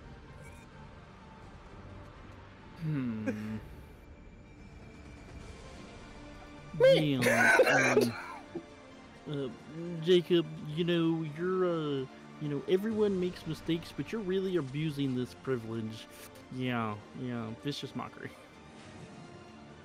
Nat 20 on that one. Nat 20? Yep. Oh, well. He doesn't have disadvantage? Good point. Nat 20 and an 18. Well, my Fonzie's really the joke teller here, so... Says a lot about your group, doesn't it? Oh, oh, that hurt. And disadvantage on the next attack roll spell does. Yeah, well, let's see. My bonus actions are none. Alright, well, I'm gonna move right up to our buddy Michael Crane here. And for a free action, Mr. Crane, is there any way that I can help you? Oh, you could help me up would be a great start. Oh, he's still feeling a little stiff from the chains that were broken, but he's still kind of like stuck to the grave. It would be an action to get him up. Okay. I've already used my action for this turn, but I am where I needed to be. That'll end my turn. All right, back up at the top. Sam is helping. Number 4. That is going to be animal. You have advantage on your next attack. Ooh. And then who is chained up and helping? Number 4 is going to be reroll because there's only 3 people left. 2 is going to be another Statler and Waldorf. Statler and Waldorf are going to look at Jacob and go, "Hey, these guys aren't half bad." "Yeah, they're all bad." Ha ha ha ha. And they are going to get Bane on Jacob. We're going to break your back. And that is going to be Gonzo. You're up. I guess I'm going to Rizzo it up again. Might as well try it. Try and Riz it. And he is engaged, so you're going to get your sneak attack if you hit. Wait. 18 to hit. 18 does hit. Go! Dice roll. 14. All right. As you go ahead and take Rizzo, he's like, "Sorry about this, Mr. Ghost." And then just bites into him. Takes 14 points. Looking real rough. Before I put right. Rizzo back, I give him a head pat and say thank you. Yeah, good job. All right. Next up is going to be Jacob. He is not looking good, but he is going to keep going with Avarice against, let's see, Animal or Gonzo. Number 4, that's going to be for Gonzo. Avarice is a 12, 16 to hit. Yes, that is a hit. All right, and you take 7 points of bludgeoning damage. Ow. And that is the end of his turn. Animal, you're up with Honeydew and Beaker next. Woo! We're gonna hit. We're gonna hit. It's with advantage, right? Yes. Not 20. Let's go. Nat 20. Go for it. Only 10. Look at all those ones. Hey. Look at all those ones. Sometimes you get some low crits. It happens. 10 points. All right. He is And then real I've got- rough. Now I've got another attack. Yep, go for it. It's just straight. This one's a straight Ooh. roll. 14. 14. No, fortunately. Goes wide as catches the first one in the stomach. And then as you go and pull back, he doesn't want to let it go and kind of end up off-footed on your next swing. Next up, we have Beaker and Honeydew. All right. Let's. Oh boy. Let's do. I have no more charges on that. Let's do the firebolt again. Go for it. Gonna be a disadvantage. So that's a 9. It's not good. No, it's, 16. you send it yeah. off, but shaking hand just goes way up over the shoulder. Let's do that wisdom check. Hey, 10. No, That's not enough. Hey. All right. And Wait. Good. Oh, wait a minute. Hold on. Can I use lucky? Sure. Yay! Yay! Let's try That's that my wisdom check favorite. again. I mean, you still have 17. I- 17. 17. You are no longer afraid. Woo! You've seen worse things in the lab than this guy. Once Yeah, you were afraid, you were petrified. Yeah, Beaker goes, but he does like takes his 2 fingers and points them at his eyes and then points them right at Jacob Marley. Well said. Yeah. Kermit, you're up. Yeah, well, I'm going to use my action to help our buddy Michael King here. All right. You help get him off the ground, standing up, and he is going to give another benefit at the top of the round. You saw a movement bonus. I'm gonna move away just in case something squarely happens.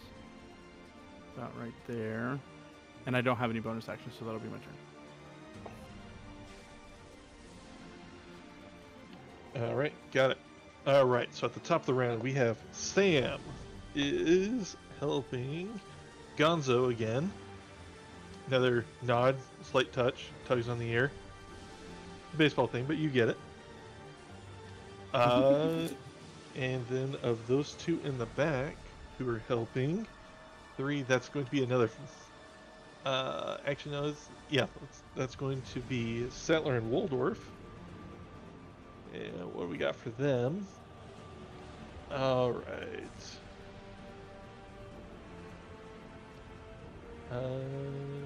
Okay, yeah. They're going to look at Kermit and they're going to say, "Hey, Kermit, do you sing in a tenor?" Yeah, about 10 or more miles away. Oh, he even knows our jokes. Ah, ha, ha, ha. Because of that, I'll say take advantage on what if you do next. It's cool. Yeah, thank you. And then Michael Caine's effect. Ooh. As he stands up. All right, I may have been a Scrooge, but you're a jerk. And just sends out a wave of holiday spirit to all of you. Any of your next attacks add an additional 2d6 radiant damage. Oh, that's very good, Mr. Scrooge. I feel the Christmas spirit. And we are God up with bless us, Gonzo first. everyone. Where the hell did little Timmy come from? Tiny Tim, but all right. Gonzo, you're up. Well, if it first it succeeds and then it succeeds, surely it will succeed again. You have an we're- attack with Huh? advantage if you hit sneak attack, and then you add an additional 2d6 radiant. We're gonna try and riz it up again. We're gonna riz all over them. I hate that this is a word. 18. 18 does hit. I've got advantage, right? Did you say? Yes, you do have advantage if you want to crit fish. No. 13. Alright. So it's the d4 plus 3d6 plus 2d6. So plus 5d6. So if you want to do your sneak attack, and then just add 2 extra d6. No, you said this plus. Because this will do sneak Yeah, attack built in. Then I get 3d6 plus 2d6, right? Yes. That's 5d6. 5d6 plus your d4 plus your bonus. Okay. So that's the sneak. 18 already, and then an additional 2d6. And then another 3d6, right? 2d6. Okay. 8. Another 8. Gonzo the Great, how do you want to do this?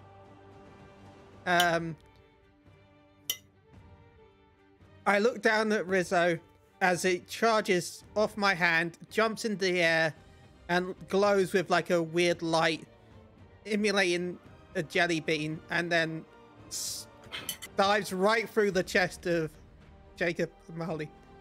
Somehow. It goes from Muppets to aliens as Rizzo bursts from the chest going, hey, there's no jelly beans out here. Oh, no, there's one on the ground. And just jumps out of the chest. And then, yeah, lemon. Yeah, whatever. Yeah. As Jacob fades and discorporates, you hear a sound from the back of the graveyard close to where you entered.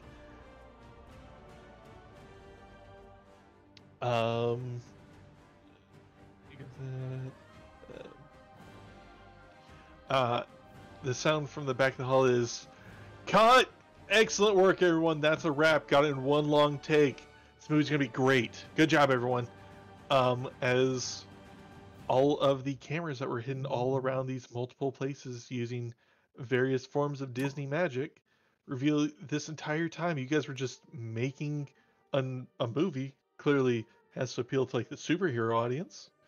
So why not make it action packed? As the director walks in offset, you see Steven Spielberg has been helmed to oversee this new Muppet venture. Steven. He This made. is a really great job, guys. Good job. He's the one behind everything Indiana worked Jones, great. right? Yes, Indiana Jones, Jurassic E.T.. Park, Oh. E.T. He's got a Some big of the breath. Transformers. Yeah, some of them. Chili's more familiar with Steven Spielberg. Well, Mr. Spielberg, sir, there was some great movie magic there, but can you explain one thing to me, sir? Yeah, why not? Go on. Why did all of it freaking hurt? 'Cause I have in my contract here that I'm only made of felt, and that really freaking hurt. Oh, the Disney lawyer said it was okay. Is that Of course not they okay? did. Is that something we have to get the union involved in? Yeah, Maybe. yeah. All right, yeah. I'm going to go talk to the union. We're going to get this sorted out. I'm very sorry that happened. If everything goes well, maybe do Disney for a lot of money, and maybe we start up a new season of Muppet Show. We can work that out. Yeah. All right, yeah, I we'll think that'd be work great. out the finer details. I'll have my people talk to your people. All right, good job, everyone. That's a wrap. Hopefully, this is going to be the first of many Muppet Ventures. Yeah, good job, everyone. Good job. All right, everyone, and as the various unseen crew start to roll out, several months later, you are all sitting in the Muppet Theater as the first showing of The Muppets Take the Box Office hits the screen, and it's the Muppets' biggest opening of all time, even adjusted for inflation. You guys did it. You saved the Muppet Yay! Theater. You got Steven Spielberg, and you got away from the evil that is Walt Disney.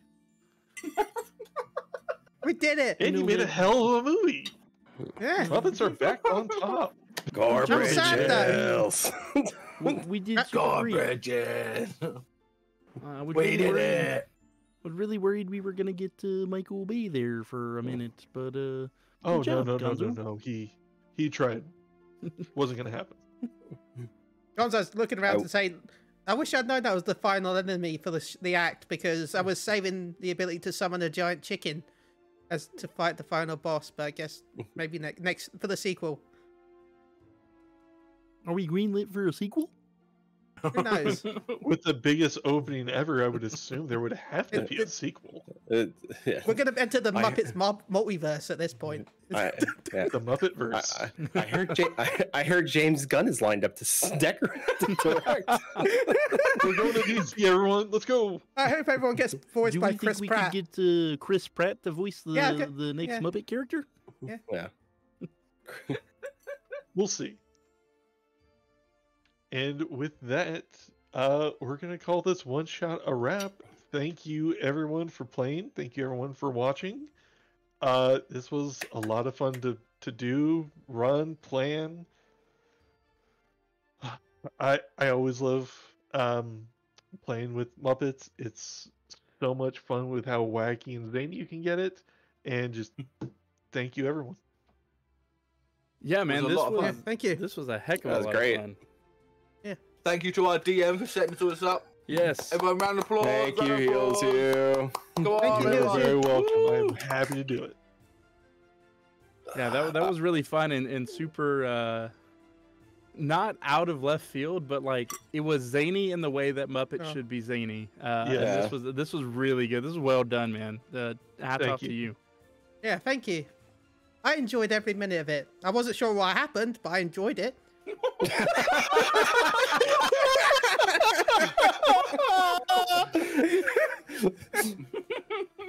Julie was here for a good time. That's how it always goes. You know, to be fair, that's kind of Gonzo's whole stick, because Rizzo has to remind him over and over again what's happening in the story that they're narrating. So that fits. That does fit. And thank you, Chili and Paul, for inviting me to be a part of this very wonderful show. This was great. This was a whole heck of a lot of fun. I'm going to say this now, everyone. This was all Chili's idea, so a big round of applause to Chili. Thank you. He set all this up. I literally have done nothing. I turned up. No, I do have to download this because I Turned didn't up for record what? it, so I will download this, and it's also go onto our YouTube channel. So hi, YouTube. Hello, demonetized. Oh, yes. Please be nice, Disney. Well, Disney, be nice. we would need to be I will say that monetized my for it to impression be. was terrible enough where we shouldn't get struck for that one. Yeah, look, we had Kramit, Gornzo, Watermelon. I'm Bonzo. and Bunsen and Watermelon. Yeah. Bunsen and watermelon. Yeah. To be fair though, like we would have to be monetized on YouTube for it to be demonetized in the first place. So It's the thought that counts. yeah.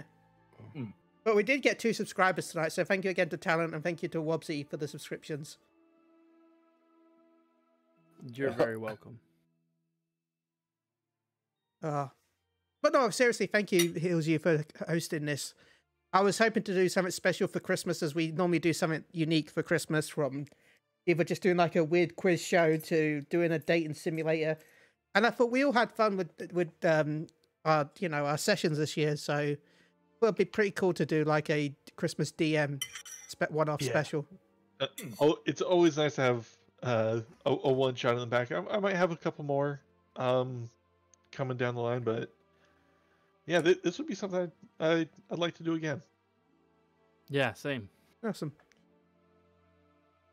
Well, if people on the stream would like it in the future, well, go check out Robbie Landis because they do it all the time. And also go check out Callie as well. She does D&D stuff as well on her streams. She does. So, yeah. And by the way, when I say that, Robbie also does like Apex Legends, and I think he's been doing a lot of that one we played a while back that did the things. Yeah. Yeah. The thing that did the what? Not damn it, Lego. You know the thing. Valheim. Lego Minecraft. Yeah. The Valheim. And Susan says our friend Cammy Jace, who has a podcast. I can't remember the name of the podcast now. The Weekly Cooldown? The Weekly Cooldown. Yeah, go check out Cammy Jace's channel. Yeah. Well, I'm just trying to think of people that I know that do D&D. D&D. Shout out to Vin Diesel. Shout out to Vin Diesel. Yeah. Yeah, Vin Diesel. Yeah. Meryl Streep. Meryl Streep. Yeah. Matt Mercer. Shout out to Holly. All of Critical Role. I've never watched a Critical Role, so I don't know. Todd, my boy Todd. Come on, Chili. Todd plays. Good job, Todd. Yeah, like literally the guy. But no, thank you everyone for the love, and thank you for watching us, and hope you all enjoyed it. I had a blast. It was great fun. Yeah, Raven says it was a great show. Thank you. Dungeons, Dragons, and Dives. See, I read that wrong the first time. I thought Susan said for a second a triple D. Dungeons, Dragons, and Divas. The drag queen D&D show that we need. I mean, there is Dungeons and Daddies, and they get up to some shenanigans. So there was also a recent subscribe to them. of Dimension 20 for anyone subscribed to Dropout. Oh yes, Dungeons and Drag Queens. Yep, that's a thing as well. There's a lot of D&D content out there. It really is. There certainly is a lot. So enjoy Dungeons and/or Dragons. Yeah, perhaps at the same time. That's just crazy enough to work. Mine doesn't come back till next year, so I'm kind of like waiting for my D&Ds to come back. I still need to make a new Good Night screen, so I'm just gonna see if I can find someone to. Very well. Good night. So, Chili, where can people find this? And in true Moogle Go Round fashion, they shout out everybody else, but not themselves. Not themselves. Well, we're here, so why do we need to shout out ourselves? All right, so if you haven't subscribed yet, please subscribe to Moogle Go Round Radio, the place where you can get Final Fantasy, World of Warcraft, and other variety video games. Every second Thursday of the month, they do a podcast. Be careful, it's not safe for work. And if you really enjoy the content, be sure to subscribe on Twitch. And you can find all Moogle Go Round content on twitch.tv/Moogle Go Round Radio or on YouTube at Moogle Go Round Radio. Thank you all for watching. There you go. There's your shout out. Thank you. Mm-hmm. You can't print that. We'll just use that now. Yeah, I was just gonna say cut that and just pay the royalties. I mean, if only you knew somebody who did voiceovers who could put a tag at the end of your show. Man, you could if I did such a miracle could happen. Also, come listen to the Wild Nightcap, a World of Warcraft podcast starring Talon, aka Kermit the Frog, and myself, Flatus, Dr. Bunsen, Honeydew, and Beaker. And if you're a fan of snacks, be sure to check out the Sound Bites. Yeah, the snack-based podcast. Should we tease them about a future snack that's going to happen possibly in the future? I mean, Chili, sure. Are you the snack? Maybe a Christmas dinner. Dunkaroos. Nice. It's a thing that I ordered online recently and that you've already bought. that I Oh, already bought. oh, the Yeah. dual, Yeah. the Pepper X chip. Yeah. Ooh, We have ordered the Yeah. Pepper X chip, one of the hottest chips in the world. And I have done that, and it's you're in for a good time. Edible onion chili flavor. I will say Thanks, the Wonderful. pricing That's what I like to hear. sucks. I will say the pricing sucks, right? The price was £4.50, which is not bad. Okay. Like delivery, 20. Mm-hmm. The Yeah, because delivery it's is coming from like the US, isn't it? yeah, but It's still, the air like, in the bag that really ruins it. the delivery is £20. The product was £4, and it's going to take 2 weeks to deliver. So Okay. Oh, I we'll need to actually see. share about my American delivery, actually. Thanks for reminding me. I still need to finish sending my hot sauce to Chili because the last time I did it, and to you as well, Paul, because the last time I sent it out, it got destroyed. But now I have better bottles and better packaging, so I'm hoping it actually gets there this time. I did say I don't like hot things, so I'm not the man. Chili's the man. I get him a bunch of hot sauces for Christmas and shit. So. Thank you, Claw. Also, thank you to my neighbour who also gave me a bag of hot sauces for Christmas this year. Oh shit! It's in fucking London now. Departed for London. Oh, maybe I should get here for Christmas. And do you know who is playing Five Nights at Freddy's right now? After all that, Five Nights. Five Nights. Five Nights. Five Nights. Five Guys at Freddy's. At Five Nights. Five Nights. Fry Nights at Freddy's, where they serve up delicious fried catfish dinners all night. Oh yeah, that sounds nice actually. Fish and chips all night at Fry Nights at Freddy's. Isn't there a place in like America where you can eat like catfish and shit? Oh yeah. That You catch can do it that all here, over. Paul. Yeah, but I went from the bayou. It's true. You What? can, some of them You are can even get all from you the can, Blue Bayou and it'll only cost you like $50. and some of them are all you can eat. See, we don't have all that. All you can eat, man. Yeah. Anyway, House Leonie is puppies? playing Five Nights at Freddy's. So, consider the fact that I kept calling Fazbear Fat Bear. Faff bear. Faff bear.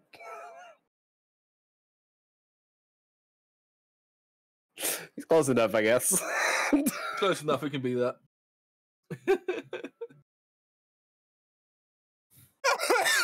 Are you rating? This is what you're saying. I think he's dying of laughter. I can't hear him. Where is he? Chili! Chili, 2 squeaks for yes if you're alive, no squeaks for no. Okay, he's rating, but he's probably laughing too hard. Did we lose Chili? No, I'm No, choking he's on the here. laughter. If you get him really going, he'll run away from his computer. Yeah, he's done that before. Yeah, you get him really going, he'll just disappear. He'll throw down a little ninja smoke bomb and run away. Because in true no, Chili is Hokage. Yeah. Believe it. I do have my Naruto cosplay behind me. To have my Naruto cosplay. Is it like laced up or something? Like you have like a Minecraft not. like armor? Yeah, got Like- mannequin there and everything, like ready, like it's already all fitted on. I've got my Akatsuki rose, and my rings are in front of me, and there's a necklace. Oh no, we need to get Chili like a mannequin or something to place on. Yeah. Yeah, and then I got my I know what I'm bodysuit sending over on him my for his other birthday. side. Is it on a couch behind you? No, it's just on some boxes. There's a carbuncle. There's a pull-out box. There's another Is box. this wait a minute? Is this the tower of boxes that have not been opened that Yes, contain for things? 10 years. 10 years, Chili.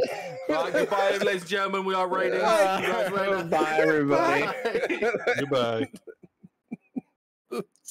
Your box.